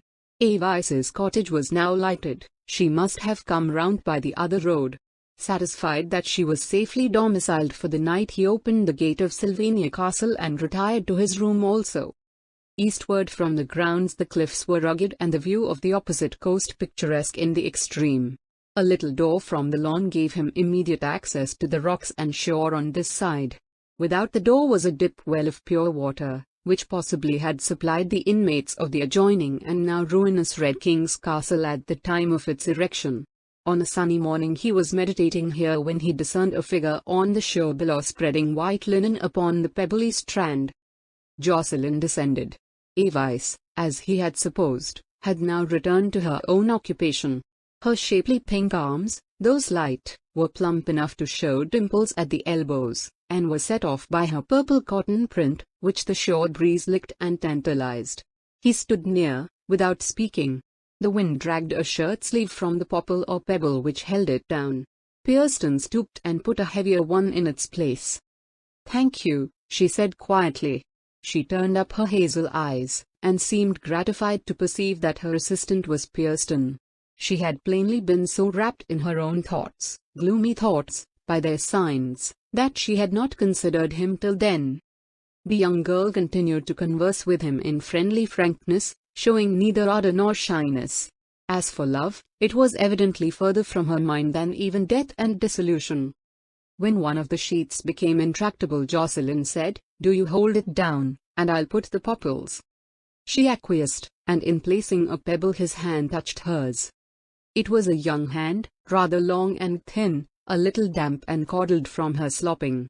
In setting down the last stone he laid it, by a pure accident, rather heavily on her fingers. "I am very, very sorry," Jocelyn exclaimed. "Oh, I have bruised the skin, Avice." He seized her fingers to examine the damage done.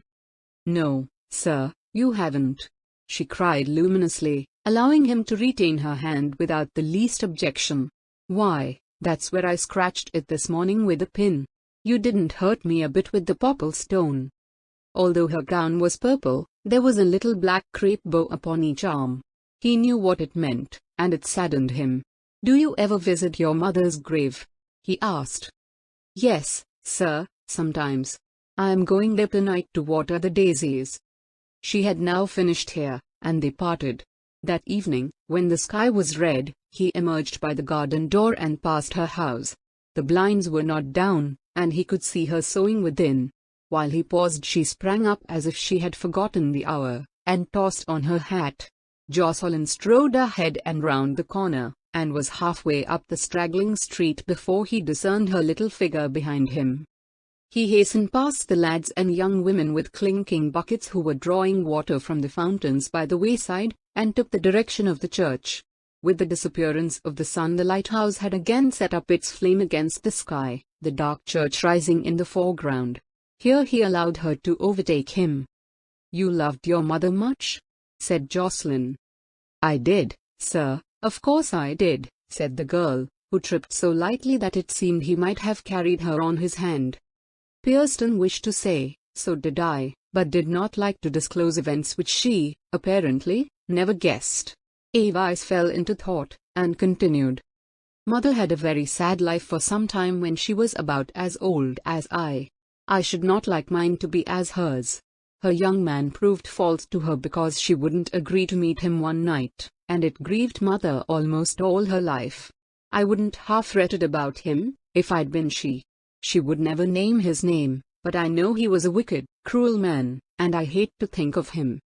After this he could not go into the churchyard with her, and walked downward alone to the south of the Isle. He was wretched for hours. Yet he would not have stood where he did stand in the ranks of an imaginative profession if he had not been at the mercy of every haunting of the fancy that can beset man. It was in his weaknesses as a citizen and a national unit that his strength lay as an artist, and he felt it childish to complain of susceptibilities not only innate but cultivated. But he was paying dearly enough for his Liliths. He saw a terrible vengeance ahead. What had he done to be tormented like this? The beloved, after flitting from Nicolipine Haven to the phantom of a dead woman whom he never adored in her lifetime, had taken up her abode in the living representative of the dead, with a permanence of hold which the absolute indifference of that little brown-eyed representative only seemed to intensify.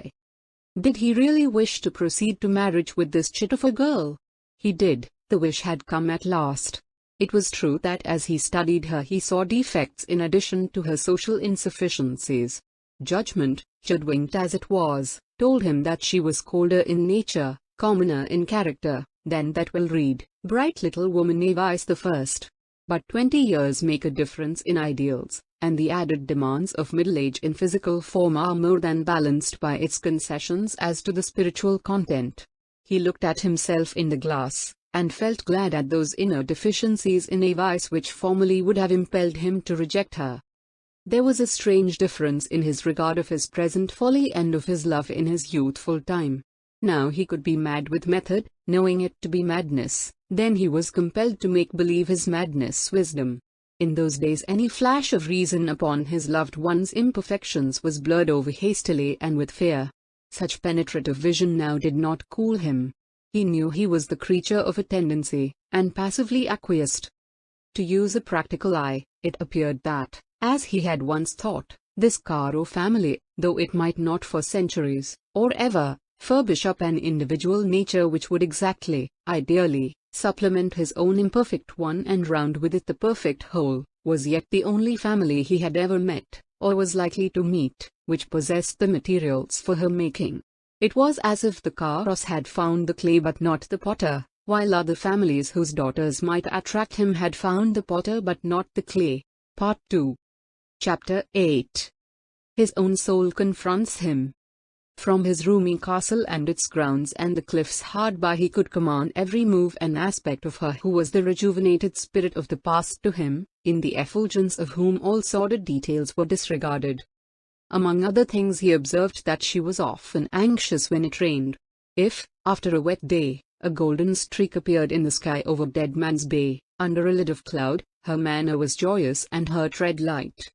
This puzzled him, and he found that if he endeavored to encounter her at these times she shunned him, stealthily and subtly, but unmistakably. One evening, when she had left her cottage and tripped off in the direction of the Underhill townlet, he set out by the same route, resolved to await her return along the high roadway which stretched between that place and East Quarriers. He reached the top of the old road where it makes a sudden descent to the townlet, but she did not appear. Turning back, he sauntered along till he had nearly reached his own house again. Then he retraced his steps, and in the dim night he walked backwards and forwards on the bare and lofty convex of the isle, the stars above and around him, the lighthouse on duty at the distant point, the lightship winking from the sandbank, the combing of the pebble beach by the tide beneath, the church away southwestward, where the island fathers lay. He walked the wild summit till his legs ached, and his heart ached, till he seemed to hear on the upper wind the stones of the slingers whizzing past, and the voices of the invaders who annihilated them, and married their wives and daughters, and produced Avice as the ultimate flower of the combined stocks. Still she did not come. It was more than foolish to wait, yet he could not help waiting. At length he discerned a dot of a figure, which he knew to be hers rather by its motion than by its shape. How incomparably the immaterial dream dwarfed the grandest of substantial things, when here, between those three sublimities, the sky, the rock, and the ocean, the minute personality of this washer-girl filled his consciousness to its extremest boundary, and the stupendous inanimate scene shrank to a corner therein. But all at once the approaching figure had disappeared. He looked about, she had certainly vanished. At one side of the road was a low wall, but she could not have gone behind that without considerable trouble and singular conduct. He looked behind him, she had reappeared further on the road. Jocelyn Pierston hurried after, and, discerning his movement, Avice stood still. When he came up, she was slyly shaking with restrained laughter. "Well, what does this mean, my dear girl?" he asked.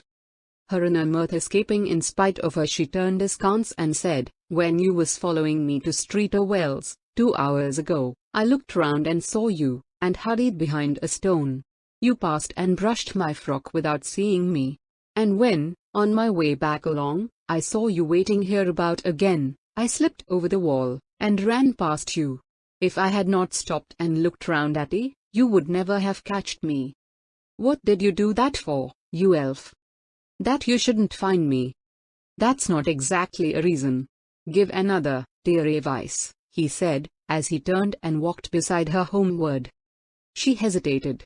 "Come," he urged again. "'Twas because I thought you wanted to be my young man," she answered. "What a wild thought of yours! Supposing I did, wouldn't you have me?" "Not now. And not for long, even if it had been sooner than now." "Why?" "If I tell you, you won't laugh at me or let anybody else know?" "Never." "Then I will tell you," she said quite seriously. "'Tis because I get tired of my lovers as soon as I get to know them well.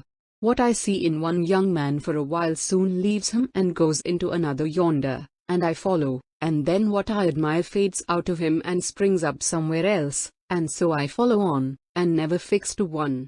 I have loved 15 already. Yes, 15, I am almost ashamed to say," she repeated, laughing. "I can't help it, sir, I assure you. Of course it is really, to me, the same one all through, only I can't catch him." She added anxiously, "You won't tell anybody this in me, will you, sir?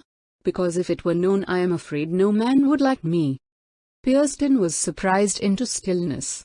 Here was this obscure and almost illiterate girl engaged in the pursuit of the impossible ideal, just as he had been himself doing for the last 20 years. She was doing it quite involuntarily, by sheer necessity of her organization, puzzled all the while at her own instinct. He suddenly thought of its bearing upon himself, and said, with a sinking heart, "Am I one of them?" She pondered critically. "You was, for a week, when I first saw you." "Only a week?" "About that." "What made the being of your fancy forsake my form and go elsewhere?" "Well, though you seemed handsome and gentlemanly at first." "Yes?" "I found you too old soon after." You are a candid young person. But you asked me, sir, she expostulated. I did, and, having been answered, I won't intrude upon you longer. So cut along home as fast as you can. It is getting late. When she had passed out of earshot, he also followed homewards. This seeking of the well-beloved was, then, of the nature of a knife which could cut two ways. To be the seeker was one thing, to be one of the corpses from which the ideal inhabitant had departed was another, and this was what he had become now, in the mockery of new days. The startling parallel in the idiosyncrasies of Avice and himself, evinced by the elusiveness of the beloved with her as with him, meant probably that there had been some remote ancestor common to both families, from whom the trait had latently descended and recrudesced. But the result was none the less disconcerting. Drawing near his own gate, he smelt tobacco, and could discern two figures in the side lane leading past Avice's door. They did not, however, enter her house, but strolled onward to the narrow pass conducting to Red King Castle and the sea. He was in momentary heaviness at the thought that they might be Avice with a worthless lover, but a faintly argumentative tone from the man informed him that they were the same married couple going homeward whom he had encountered on a previous occasion. The next day he gave the servants a half-holiday to get the pretty Avice into the castle again for a few hours, the better to observe her. While she was pulling down the blinds at sunset, a whistle of peculiar quality came from some point on the cliffs outside the lawn. He observed that her color rose slightly, though she bustled about as if she had noticed nothing. Pierston suddenly suspected that she had not only 15 past admirers but a current one. Still, he might be mistaken. Stimulated now by ancient memories and present tenderness to use every effort to make her his wife, despite her conventional unfitness, he strung himself up to sift this mystery. If he could only win her, and how could a country girl refuse such an opportunity? He could pack her off to school for 2 or 3 years, marry her, enlarge her mind by a little travel, and take his chance of the rest. As to her want of ardor for him, so sadly in contrast with her sainted mother's affection, a man 20 years older than his bride could expect no better, and he would be well content to put up with it in the pleasure of possessing one in whom seemed to linger as an aroma all the charm of his youth and his early home. Part 2. Chapter 9. Juxtapositions. It was a sad and leaden afternoon, and Pierston paced up the long, steep pass or street of the Wells. On either side of the road young girls stood with pitchers at the fountains which bubbled there, and behind the houses forming the propylaea of the rock rose the massive forehead of the Isle, crested at this part with its enormous ramparts as with a mural crown. As you approach the upper end of the street, all progress seems about to be checked by the almost vertical face of the escarpment. Into it your track apparently runs point blank, a confronting mass which, if it were to slip down, would overwhelm the whole town. But in a moment you find that the road, the old Roman highway into the peninsula, turns at a sharp angle when it reaches the base of the scarp, and ascends in the stiffest of inclines to the right. To the left there is also another ascending road, modern, almost as steep as the first, and perfectly straight. This is the road to the forts. Pierston arrived at the forking of the ways, and paused for breath. Before turning to the right, his proper and picturesque course, he looked up the uninteresting left road to the fortifications. It was new, long, white, regular, tapering to a vanishing point, like a lacein in perspective. About a quarter of the way up a girl was resting beside a basket of white linen, and by the shape of her hat and the nature of her burden he recognized her. She did not see him, and abandoning the right-hand course he slowly ascended the incline she had taken. He observed that her attention was absorbed by something aloft. He followed the direction of her gaze. Above them towered the green-grey mountain of grassy stone, here levelled at the top by military art. The skyline was broken every now and then by a little peg-like object, a sentry box, and near one of these a small red spot kept creeping backwards and forwards monotonously against the heavy sky. Then he divined that she had a soldier lover. She turned her head, saw him, and took up her clothes basket to continue the ascent. The steepness was such that to climb it unencumbered was a breathless business. The linen made her task a cruelty to her. "You'll never get to the forts with that weight," he said. "Give it to me."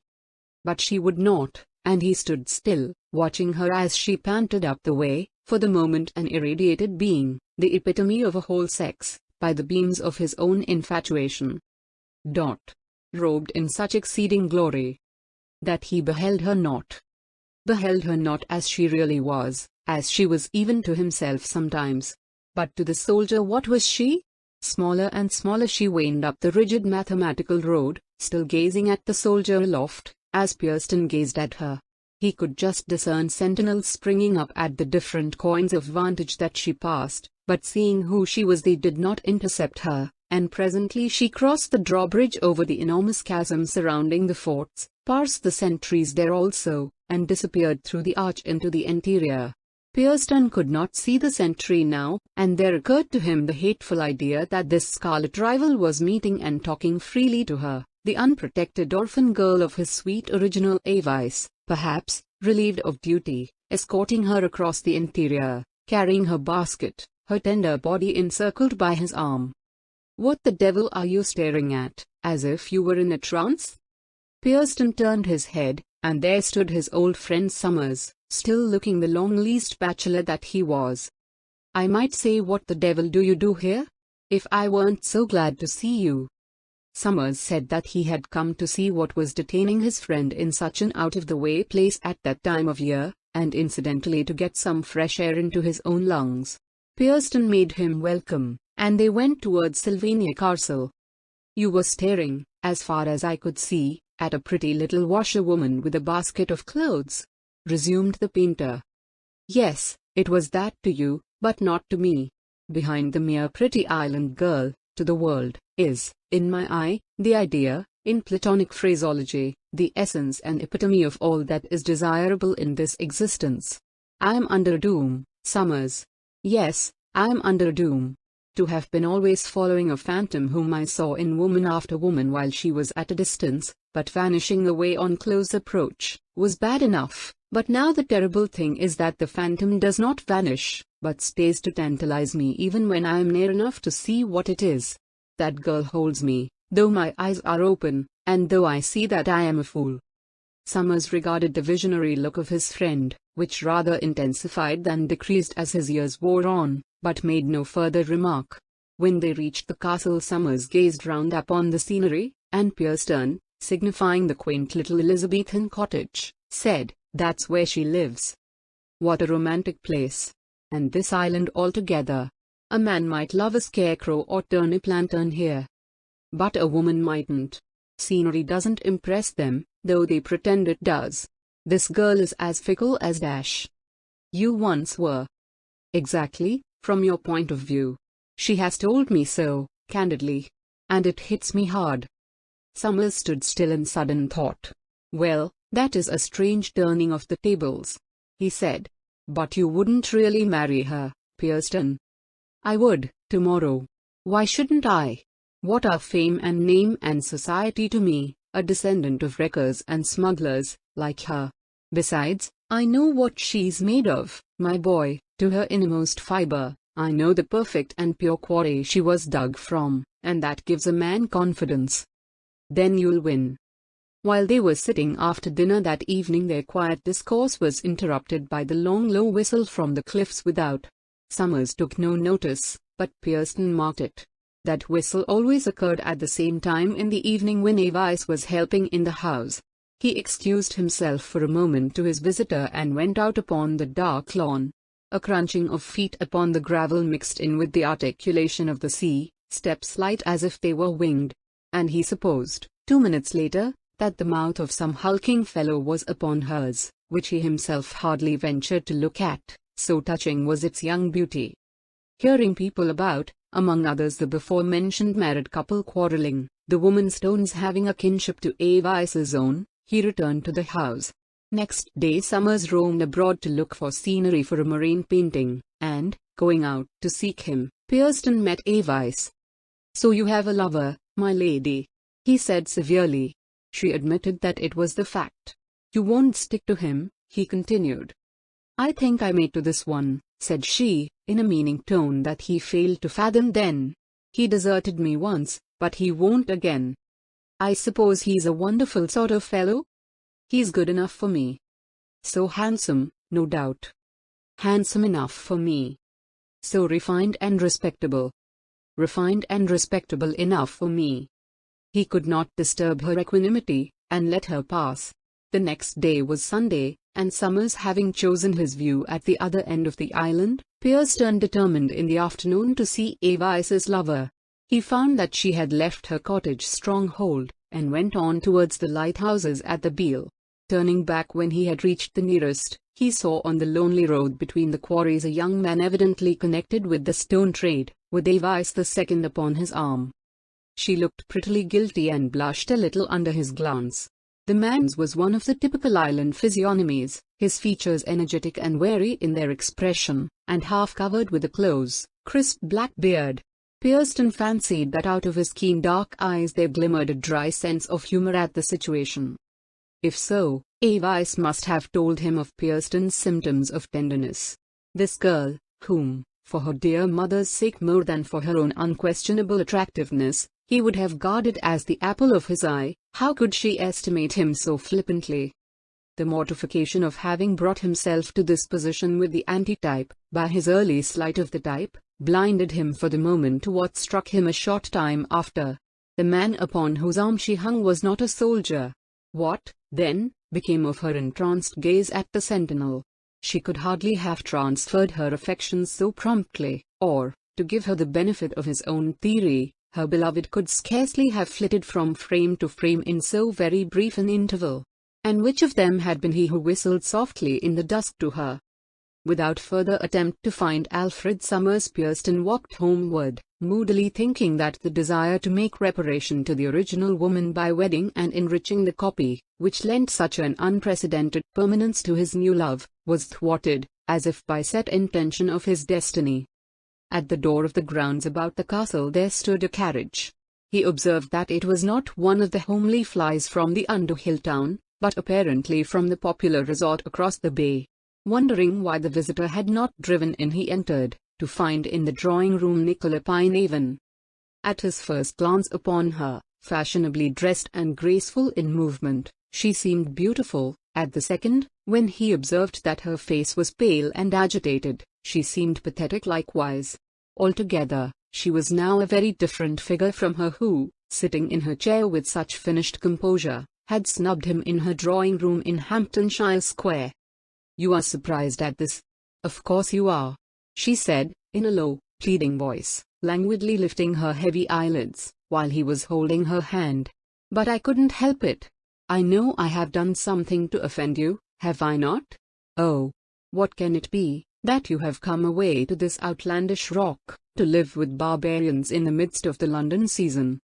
"You have not offended me, dear Mrs. Pinehaven," he said. "How sorry I am that you should have supposed it. Yet I am glad, too, that your fancy should have done me the good turn of bringing you here to see me. I am staying at Budmouth Regis," she explained.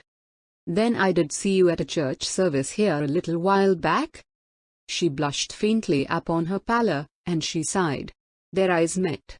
"Well," she said at last, "I don't know why I shouldn't show the virtue of candor. You know what it means. I was the stronger once, now I am the weaker. Whatever pain I may have given you in the ups and downs of our acquaintance I am sorry for, and would willingly repair all errors of the past by being amenable to reason in the future." It was impossible that Jocelyn should not feel a tender impulsion towards this attractive and once independent woman, who from every worldly point of view was an excellent match for him, a superior match, indeed, except in money. He took her hand again and held it a while, and a faint wave of gladness seemed to flow through her. But no, he could go no further. That island girl, in her coquettish Sunday frock and little hat with its bunch of cock's feathers, held him as by strands of manila rope. He dropped Nicola's hand. "I am leaving Budmouth tomorrow," she said. "That was why I felt I must call. You did not know I had been there all through the Whitsun holidays?" "I did not, indeed, or I should have come to see you. I didn't like to write. I wish I had, now." "I wish you had, too, dear Mrs. Pinehaven." But it was Nicola that she wanted to be. As they reached the landau he told her that he should be back in town himself again soon, and would call immediately. At the moment of his words Avice, now alone, passed close along by the carriage on the other side, towards her house hard at hand. She did not turn head or eye to the pair, they seemed to be in her view objects of indifference. Pierston became cold as a stone. The chill towards Nicola that the presence of the girl, sprite, witch, troll that she was, brought with it came like a doom. He knew what a fool he was, as he had said. But he was powerless in the grasp of the idealizing passion.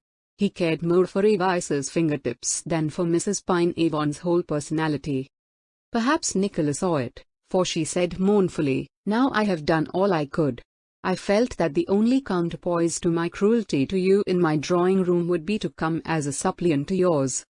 "It is most handsome and noble of you, my very dear friend," said he, with an emotion of courtesy rather than of enthusiasm. Then adieux was spoken, and she drove away. But Pierston saw only the retreating Avice, and knew that he was helpless in her hands. The church of the island had risen near the foundations of the pagan temple, and a Christian emanation from the former might be wrathfully torturing him through the very false gods to whom he had devoted himself both in his craft, like Demetrius of Ephesus, and in his heart. Perhaps divine punishment for his idolatries had come. Part 2. Chapter 10. She fails to vanish still.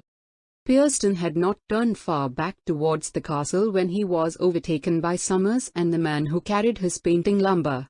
They paced together to the door, the man deposited the articles and went away, and the two walked up and down before entering. "I met an extremely interesting woman in the road out there," said the painter. "Ah, she is a sprite, a sylph, Psyche indeed. I was struck with her. It shows how beauty will out through the homeliest guise." "Yes, it will, though not always. And this case doesn't prove it, for the lady's attire was in the latest and most approved taste." "Oh, you mean the lady who was driving?" "Of course. What, were you thinking of the pretty little cottage girl outside here?" "I did meet her, but what's she?" "Very well for one's picture, though hardly for one's fireside. This lady is Mrs. Pine-Avon, a kind, proud woman, who'll do what people with no pride would not condescend to think of. She is leaving Budmouth tomorrow, and she drove across to see me. You know how things seem to be going with us at one time? But I am no good to any woman. She's been very generous towards me, which I have not been to her. She'll ultimately throw herself away upon some wretch unworthy of her, no doubt." "Do you think so?" murmured Summers. After a while he said abruptly, "I'll marry her myself, if she'll have me. I like the look of her." "I wish you would, Alfred, or rather could. She has long had an idea of slipping out of the world of fashion into the world of art. She is a woman of individuality and earnest instincts. I am in real trouble about her. I won't say she can be won, it would be ungenerous of me to say that. But try. I can bring you together easily. I'll marry her, if she's willing." With the phlegmatic dogmatism that was part of him, Summers added, "When you have decided to marry, take the first nice woman you meet. They're all alike." "Well, you don't know her yet," replied Jocelyn, who could give praise where he could not give love. "But you do, and I'll take her on the strength of your judgment. Is she really handsome?" "I had but the merest glance. But I know she is, or she wouldn't have caught your discriminating eye." "You may take my word for it, she looks as well at hand as afar." "What color are her eyes?" "Her eyes? I don't go much in for color, being professionally sworn to form. But, let me see, gray, and her hair rather light than dark brown." "I wanted something darker," said Summers airily. "There are so many fair models among native English women. Still, blondes are useful property." Well, this is flippancy. But I liked the look of her." Summers had gone back to town. It was a wet day on the little peninsula, but Pierston walked out as far as the garden house of his hired castle, where he sat down and smoked. This erection being on the boundary wall of his property, his ear could now and then catch the tones of Avice's voice from her open-doored cottage in the lane which skirted his fence, and he noticed that there were no modulations in it. He knew why that was. She wished to go out, and could not.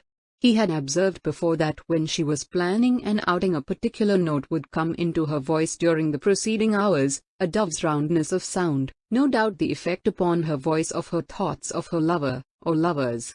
Yet the latter it could not be. She was pure and single-hearted, and I could see that. Whence, then, the two men? Possibly the courier was a relation. There seemed reason in this when, going out into the lane, he encountered one of the red jackets he had been thinking of. Soldiers were seldom seen in this outer part of the isle. Their beat from the forts, when on pleasure, was in the opposite direction, and this man must have had a special reason for coming hither. Pierston surveyed him. He was a round-faced, good-humoured fellow to look at, having two little pieces of moustache on his upper lip, like a pair of minnows rampant, and small black eyes, over which the Glengarry cap straddled flat.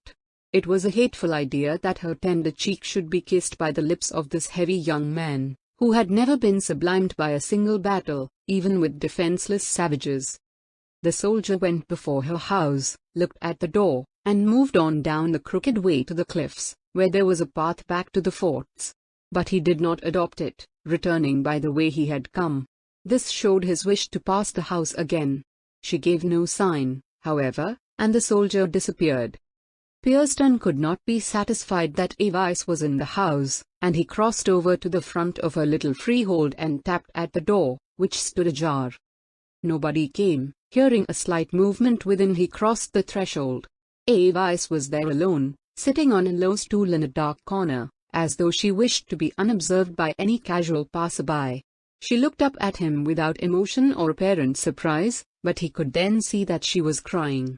The view, for the first time, of distress in an unprotected young girl towards whom he felt drawn by ties of extraordinary delicacy and tenderness, moved Pierston beyond measure. He entered without ceremony.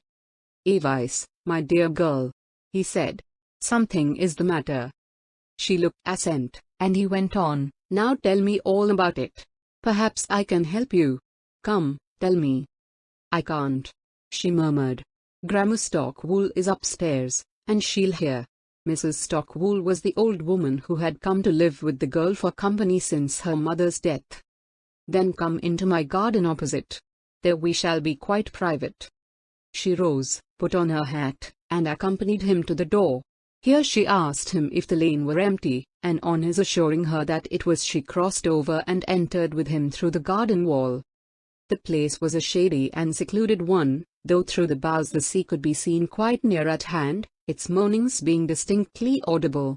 A water drop from a tree fell here and there, but the rain was not enough to hurt them. "Now let me hear it," he said soothingly. "You may tell me with the greatest freedom. I was a friend of your mother's, you know. That is, I knew her, and I'll be a friend of yours." The statement was risky, if he wished her not to suspect him of being her mother's false one. But that lover's name appeared to be unknown to the present Avice.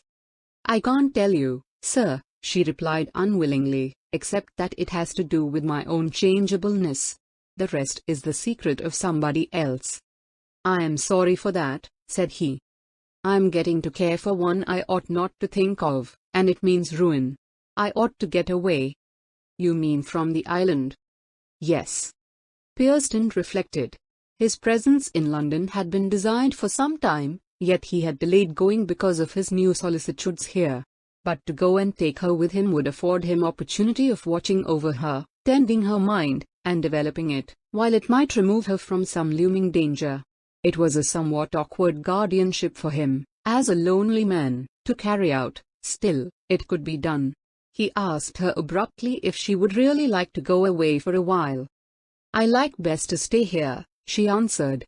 "Still, I should not mind going somewhere, because I think I ought to." "Would you like London?" Avice's face lost its sweeping shape. "How could that be?" she said. "I have been thinking that you could come to my house and make yourself useful in some way. I rent just now one of those new places called flats, which you may have heard of, and I have a studio at the back." "I haven't heard of him," she said without interest. "Well, I have 2 servants there, and as my man has a holiday you can help them for a month or 2. Would polishing furniture be any good? I can do that." I haven't much furniture that requires polishing. But you can clear away plaster and clay messes in the studio, and chippings of stone, and help me in modeling, and dust all my Venus failures, and hands and heads and feet and bones, and other objects. She was startled, yet attracted by the novelty of the proposal. Only for a time? She said. Only for a time. As short as you like, and as long. The deliberate manner in which, after the first surprise, Avice discussed the arrangements that he suggested, might have told him how far was any feeling for himself beyond friendship, and possibly gratitude, from agitating her breast. Yet there was nothing extravagant in the discrepancy between their ages, and he hoped, after shaping her to himself, to win her. What had grieved her to tears she would not more particularly tell. She had naturally not much need of preparation, but she made even less preparation than he would have expected her to require. She seemed eager to be off immediately, and not a soul was to know of her departure.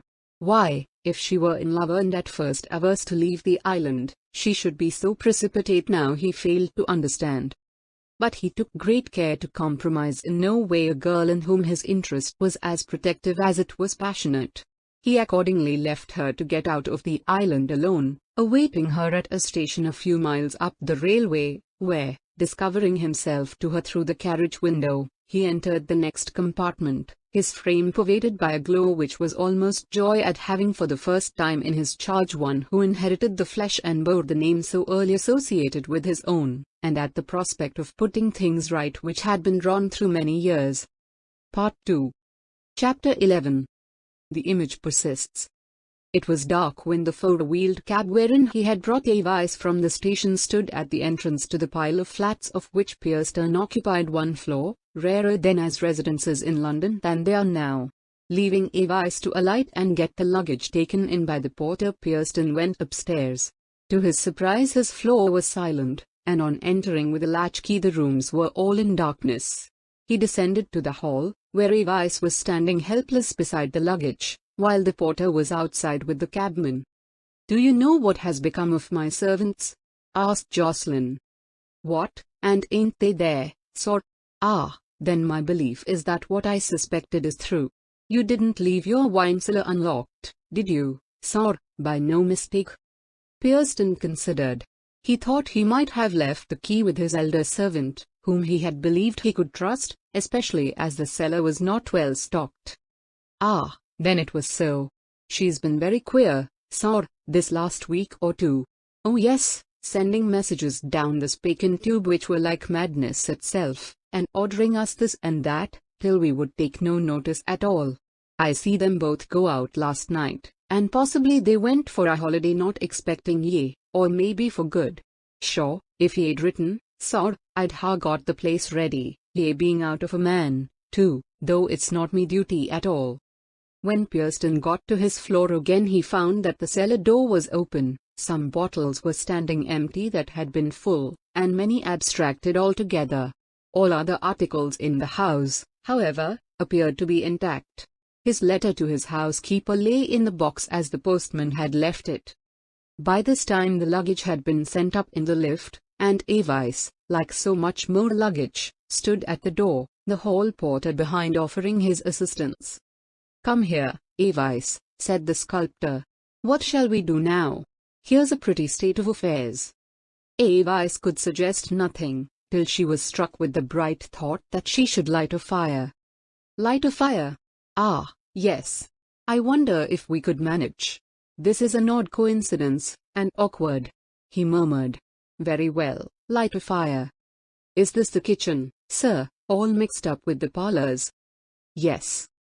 "Then I think I can do all that's wanted here for a bit, at any rate, till you can get help, sir.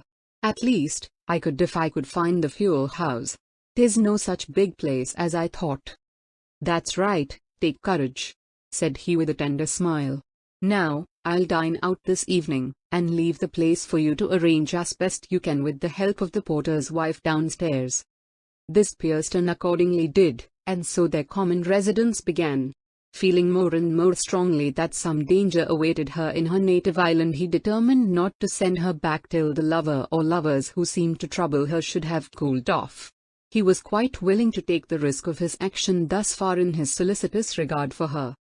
It was a dual solitude, indeed, for, though Pierston and Avice were the only two people in the flat, they did not keep each other company, the former being as scrupulously fearful of going near her now that he had the opportunity as he had been prompt to seek her when he had none. They lived in silence, his messages to her being frequently written on scraps of paper deposited where she could see them. It was not without a pang that he noted her unconsciousness of their isolated position, a position to which, had she experienced any reciprocity of sentiment, she would readily have been alive. Considering that, though not profound, she was hardly a matter-of-fact girl as that phrase is commonly understood, she was exasperating in the matter-of-fact quality of her responses to the friendly remarks which would escape him in spite of himself, as well as in her general conduct. Whenever he formed some culinary excuse for walking across the few yards of desolated hall which separated his room from the kitchen, and spoke through the doorway to her, she answered, "Yes, sir," or "No, sir," without turning her eyes from the particular work that she was engaged in. In the usual course he would have obtained a couple of properly qualified servants immediately, but he lived on with the one, or rather the less than one, that this cottage girl afforded. It had been his almost invariable custom to dine at one of his clubs. Now he sat at home over the miserable chop or steak to which he limited himself in dread lest she should complain of there being too much work for one person, and demand to be sent home. A charwoman came every 2 or 3 days, effecting an extraordinary consumption of food and alcoholic liquids, yet it was not for this that Pierston dreaded her presence, but lest, in conversing with Avice, she should open the girl's eyes to the oddity of her situation. Avice could see for herself that there must have been 2 or 3 servants in the flat during his former residence there, but his reasons for doing without them seemed never to strike her. His intention had been to keep her occupied exclusively at the studio, but accident had modified this.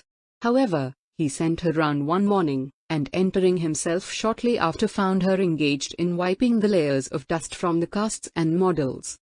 The color of the dust never ceased to amaze her. "It is like the hold of a Budmouth collier," she said, "and the beautiful faces of these clay people are quite spoilt by it." "I suppose you'll marry some day, Avice?" remarked Pierston, as he regarded her thoughtfully. "Some do and some don't," she said, with a reserved smile, still attending to the casts. "You are very offhand," said he. She archly weighed that remark without further speech.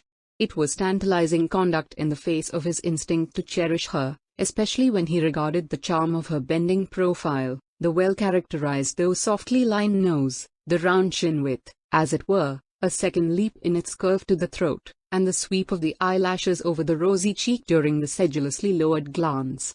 How futilely he had labored to express the character of that face in clay, and, while catching it in substance, had yet lost something that was essential.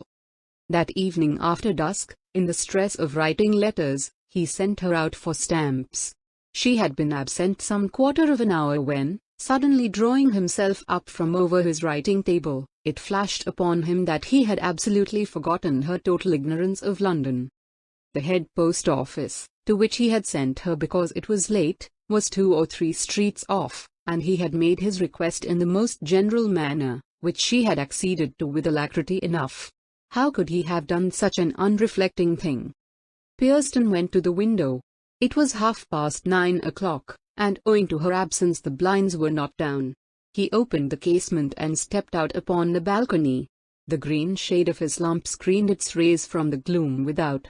Over the opposite square the moon hung, and to the right there stretched a long street, filled with a diminishing array of lamps, some single, some in clusters, among them an occasional blue or red one. From a corner came the notes of a piano organ strumming out a stirring march of Rossini's. The shadowy black figures of pedestrians moved up, down, and across the embrowned roadway. Above the roofs was a bank of livid mist, and higher a greenish-blue sky, in which stars were visible, though its lower part was still pale with daylight, against which rose chimney-pots in the form of elbows, prongs, and fists. From the whole scene proceeded a ground rumble, miles in extent, upon which individual rattles, voices, a tin whistle, the bark of a dog, rode like bubbles on a sea. The whole noise impressed him with the sense that no one in its enormous mass ever required rest. In this illimitable ocean of humanity there was a unit of existence, his Avice, wandering alone. Pierston looked at his watch. She had been gone half an hour. It was impossible to distinguish her at this distance, even if she approached. He came inside, and putting on his hat determined to go out and seek her. He reached the end of the street, and there was nothing of her to be seen. She had the option of 2 or 3 routes from this point to the post office, yet he plunged at random into one, till he reached the office to find it quite deserted. Almost distracted now by his anxiety for her, he retreated as rapidly as he had come, regaining home only to find that she had not returned.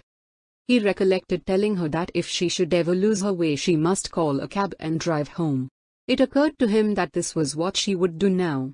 He again went out upon the balcony. The dignified street in which he lived was almost vacant, and the lamps stood like placed sentinels awaiting some procession which tarried long. At a point under him where the road was torn up there stood red light, and at the corner 2 men were talking in leisurely repose, as if sunning themselves at noonday. Lovers of a feline disposition, who were never seen by daylight, joked and darted at each other in and out of area gates. His attention was fixed on the cabs, and he held his breath as the hollow clap of each horse's hoofs drew near the front of the house, only to go onward into the square. The 2 lamps of each vehicle afar dilated with its near approach, and seemed to swerve towards him. It was Avice surely. No, it passed by. Almost frantically again descended and let himself out of the house, moving towards a more central part, where the roar still continued. Before emerging into the noisy thoroughfare he observed a small figure approaching leisurely along the opposite side, and hastened across to find it was she. Part 2. Chapter 12. A grill descends between. "Oh, Avice!" he cried, with the tenderly subdued scolding of a mother. "What is this you have done to alarm me so?" She seemed unconscious of having done anything, and was altogether surprised at his anxiety. In his relief he did not speak further till he asked her suddenly if she would take his arm since she must be tired. "Oh no, sir," she assured him, "I am not a bit tired, and I don't require any help at all, thank you." They went upstairs without using the lift, and he let her and himself in with his latchkey. She entered the kitchen, and he, following, sat down in a chair there. "Where have you been?" he said, with almost angered concern on his face. "You ought not to have been absent more than 10 minutes. "I knew there was nothing for me to do, and thought I should like to see a little of London," she replied naively. "So when I had got the stamps I went on into the fashionable streets, where ladies are all walking about just as if it were daytime. 'Twas for all the world like coming home by night from Martinmas Fair at the Streeter Wells, only more genteel." "Oh, Avice, Avice, you must not go out like this. Don't you know that I am responsible for your safety? I'm your, well, guardian, in fact, and am bound by law and morals, and I don't know what all, to deliver you up to your native island without a scratch or blemish. And yet you indulge in such a midnight vagary as this." "But I am sure, sir, the gentlemen in the street were more respectable than they are anywhere at home. They were dressed in the latest fashion, and would have scorned to do me any harm, and as to their love-making, I never heard anything so polite before."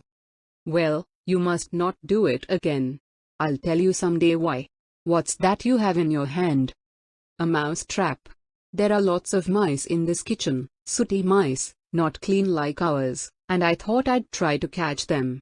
That was what I went so far to buy, as there were no shops open just about here. I'll set it now." She proceeded at once to do so, and Pierston remained in his seat regarding the operation, which seemed entirely to engross her. It was extraordinary, indeed, to observe how she wilfully limited her interests, with what content she received the ordinary things that life offered, and persistently refused to behold what an infinitely extended life lay open to her through him. If she had only said the word he would have got a license and married her the next morning. Was it possible that she did not perceive this tendency in him? She could hardly be a woman if she did not, and in her airy, elusive, off-hand demeanor she was very much of a woman indeed. "It only holds one mouse," he said absently. but I shall hear it through in the night, and set it again." He sighed and left her to her own resources and retired to rest, though he felt no tendency to sleep. At some small hour of the darkness, owing, possibly, to some intervening door being left open, he heard the mousetrap click. Another light sleeper must have heard it too, for almost immediately after the pit-pat of naked feet, accompanied by the brushing of drapery, was audible along the passage towards the kitchen. After her absence in that apartment long enough to reset the trap, he was startled by a scream from the same quarter. Pierston sprang out of bed, jumped into his dressing gown, and hastened in the direction of the cry. Avice, barefooted and wrapped in a shawl, was standing in a chair. The mouse-trap lay on the floor, the mouse running round and round in its neighborhood. "I was trying to take N out," said she excitedly, "and he got away from me." Pierston secured the mouse while she remained standing on the chair. Then, having set the trap anew, his feeling burst out petulantly. "A girl like you to throw yourself away upon such a commonplace fellow as that quarryman! Why do you do it?" Her mind was so intently fixed upon the matter in hand that it was some moments before she caught his irrelevant subject. "Because I am a foolish girl," she said quietly. "What? Don't you love him?" said Jocelyn, with a surprised stare up at her as she stood, in her concern appearing the very Avice who had kissed him 20 years earlier. "It is not much use to talk about that," said she. "Then, is it the soldier?" "Yes, though I have never spoken to him." "Never spoken to the soldier?" "Never." "Has either one treated you badly, deceived you?" "No. Certainly not." "Well, I can't make you out, and I don't wish to know more than you choose to tell me. Come, Avice, why not tell me exactly how things are?" "Not now, sir," she said, her pretty pink face and brown eyes turned in simple appeal to him from her pedestal. "I will tell you all tomorrow, and that I will." He retreated to his own room and lay down meditating. Some quarter of an hour after she had retreated to hers the mousetrap clicked again, and Pierston raised himself on his elbow to listen. The place was so still and the jerry-built door panels so thin that he could hear the mouse jumping about inside the wires of the trap. But he heard no footstep this time. As he was wakeful and restless he again arose, proceeded to the kitchen with a light, and removing the mouse reset the trap. Returning he listened once more. He could see in the far distance the door of Avice's room, but that thoughtful housewife had not heard the second capture. From the room came a soft breathing like that of an infant. He entered his own chamber and reclined himself gloomily enough. Her lack of all consciousness of him, the aspect of the deserted kitchen, the cold grate, impressed him with a deeper sense of loneliness than he had ever felt before. Foolish he was, indeed, to be so devoted to this young woman. Her defenselessness, her freedom from the least thought that there lurked a danger in their propinquity, were in fact secondary safeguards, not much less strong than that of her being her mother's image, against risk to her from him. Yet it was out of this that his depression came. At sight of her the next morning Pierston felt that he must put an end to such a state of things. He sent Avice off to the studio, wrote to an agent for a couple of servants, and then went round to his work. Avice was busy writing all that she was allowed to touch. It was the girl's delight to be occupied among the models and casts, which for the first time she regarded with the wistful interest of a soul struggling to receive ideas of beauty vaguely discerned yet ever eluding her. That brightness in her mother's mind which might have descended to the second Avice with the maternal face and form, had been dimmed by admixture with the mediocrity of her father's, and by one who remembered like Pierston the dual organization the opposites could be often seen wrestling internally. They were alone in the studio, and his feelings found vent. Putting his arms round her he said, "My darling, sweet little Avice, I want to ask you something. Surely you guess what? I want to know this: will you be married to me, and live here with me always and ever?" "Oh, Mr. Pierston, what nonsense!" "Nonsense?" said he, shrinking somewhat. "Yes, sir." "Well, why? Am I too old? Surely there's no serious difference?" "Oh no, I should not mind that if it came to marrying. The difference is not much for husband and wife, though it is rather much for keeping company." She struggled to get free, and when in the movement she knocked down the Empress Faustina's head, he did not try to retain her. He saw that she was not only surprised but a little alarmed. "You haven't said why it is nonsense," he remarked tartly. "Why, I didn't know you was thinking of me like that. I hadn't any thought of it. And all alone here. What shall I do?" "Say yes, my pretty Avice. We'll then go out and be married at once, and nobody be any the wiser." She shook her head. "I couldn't, sir. It would be well for you. You don't like me, perhaps?" "Yes, I do, very much. But not in that sort of way, quite. Still, I might have got to love you in time, if—" "Well, then, try," he said warmly. "Your mother did." No sooner had the words slipped out than Pierston would have recalled them. He had felt in a moment that they jeopardized his course. "Mother loved you?" said Avice, incredulously gazing at him. "Yes," he murmured. "You were not her false young man, surely? That one who—" "Yes, yes. Say no more about it." "Who ran away from her?" "Almost." "Then I can never, never like you again. I didn't know it was a gentleman, I thought—" "It wasn't a gentleman, then." "Oh, sir, please go away. I can't bear the sight of you at this moment. Perhaps I shall get to like you as I did, but—" "No, I'm d if I'll go away," said Pierston, thoroughly irritated. "I have been candid with you, you ought to be the same with me. What do you want me to tell?"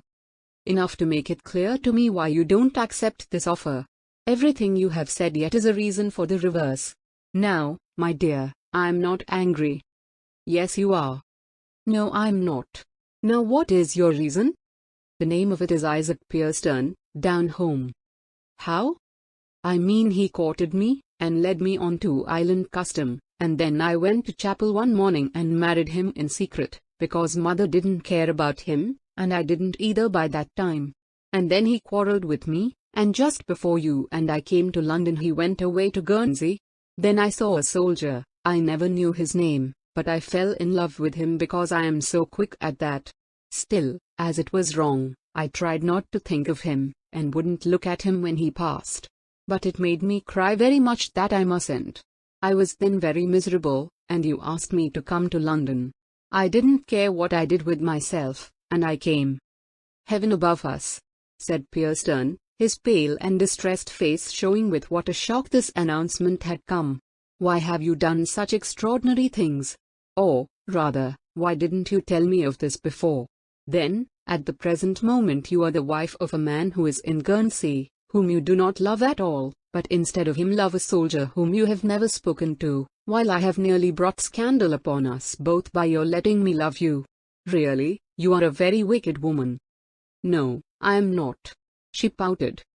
Still, Avice looked pale and rather frightened, and did not lift her eyes from the floor. "I said it was nonsense in you to want to have me," she went on, "and, even if I hadn't been married to that horrid Isaac Pierston, I couldn't have married you after you told me that you was the man who ran away from my mother." "I have paid the penalty," he said sadly. "Men of my sort always get the worst of it somehow. Though I never did your mother any harm. Now, Avice, I'll call you dear Avice for your mother's sake and not for your own. I must see what I can do to help you out of the difficulty that unquestionably you are in. Why can't you love your husband now you have married him?" Avice looked aside at the statuary as if the subtleties of her organization were not very easy to define. "Was he that black-bearded typical local character I saw you walking with one Sunday? The same surname as mine, though, of course, you don't notice that in a place where there are only half a dozen surnames?" "Yes, that was Ike. It was that evening we disagreed.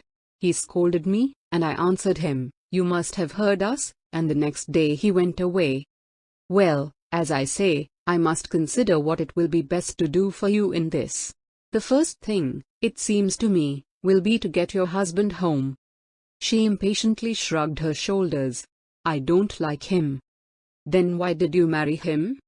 "I was obliged to, after we'd proved each other by island custom." "You shouldn't have thought of such a thing. It is ridiculous and out of date nowadays." "Ah," He's so old-fashioned in his notions that he doesn't think like that. However, he's gone. Ah, it is only a tiff between you, I dare say. I'll start him in business if he'll come. Is the cottage at home still in your hands? Yes, it is my freehold.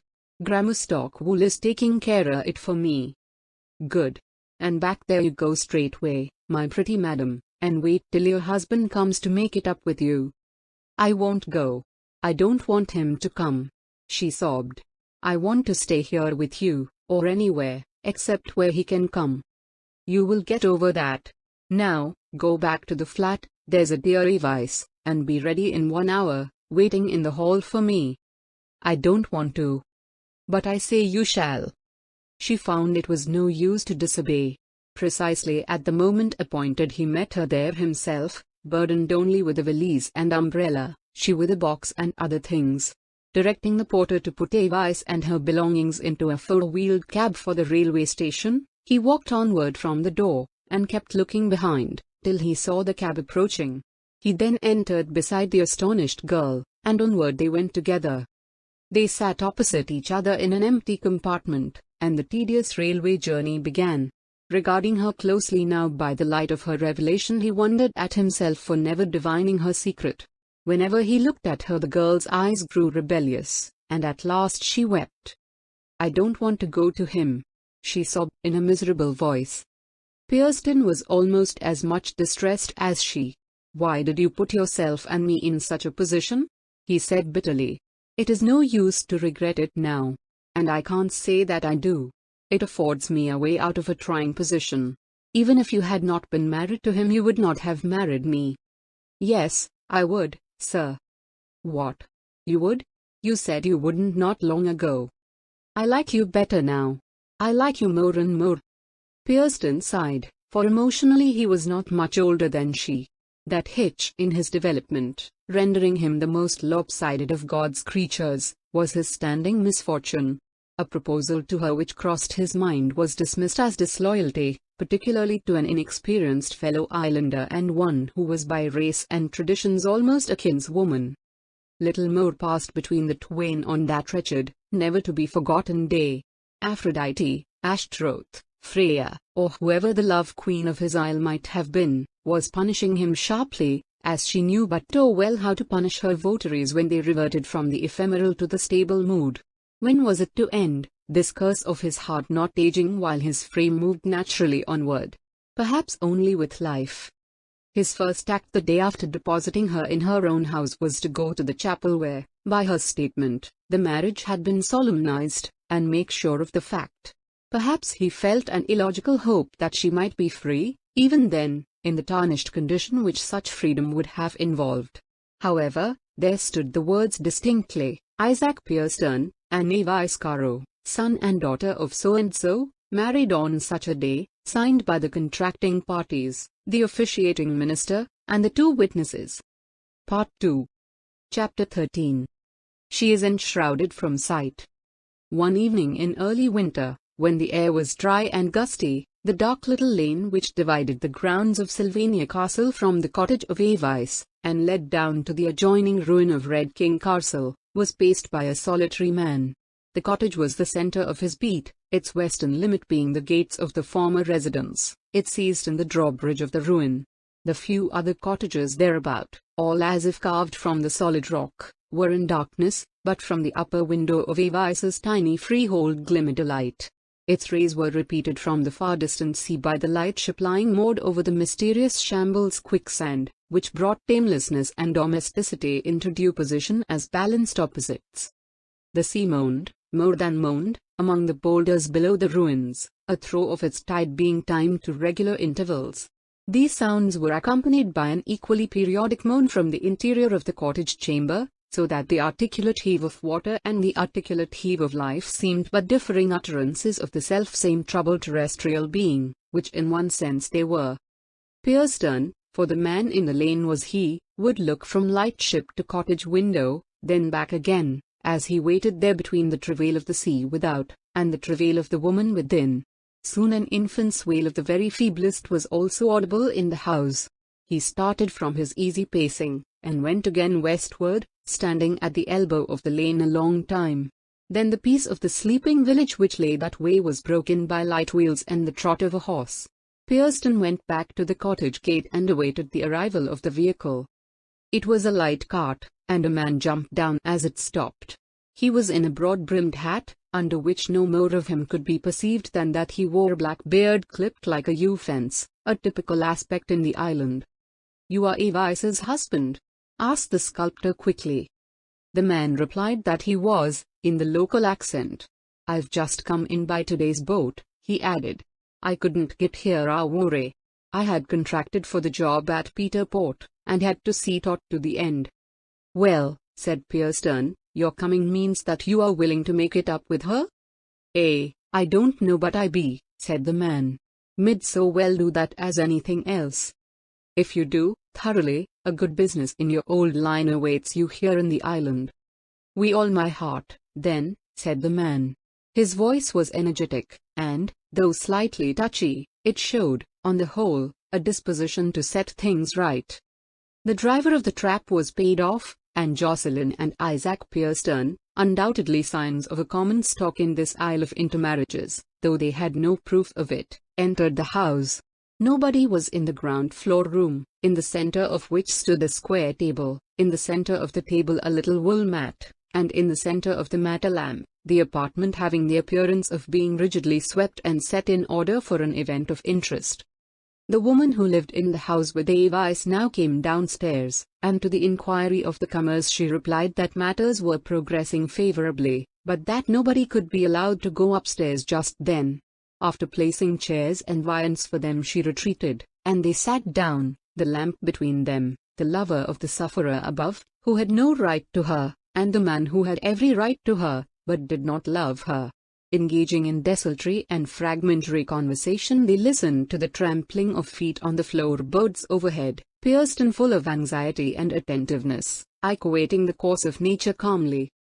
Soon they heard the feeble bleats repeated, and then the local practitioner descended and entered the room. "How is she now?" said Pierston, the more taciturn Ike looking up with him for the answer that he felt would serve for two as well as for one. "Doing well, remarkably well," replied the professional gentleman, with a manner of having said it in other places, and his vehicle not being at the door he sat down and shared some refreshment with the others. When he had departed Mrs. Stockwool again stepped down, and informed them that Ike's presence had been made known to his wife. The truant courier seemed rather inclined to stay where he was and finish the mug of ale, but Pierston quickened him, and he ascended the staircase. As soon as the lower room was empty Pierston leant with his elbows on the table, and covered his face with his hands. Ike was absent no great time.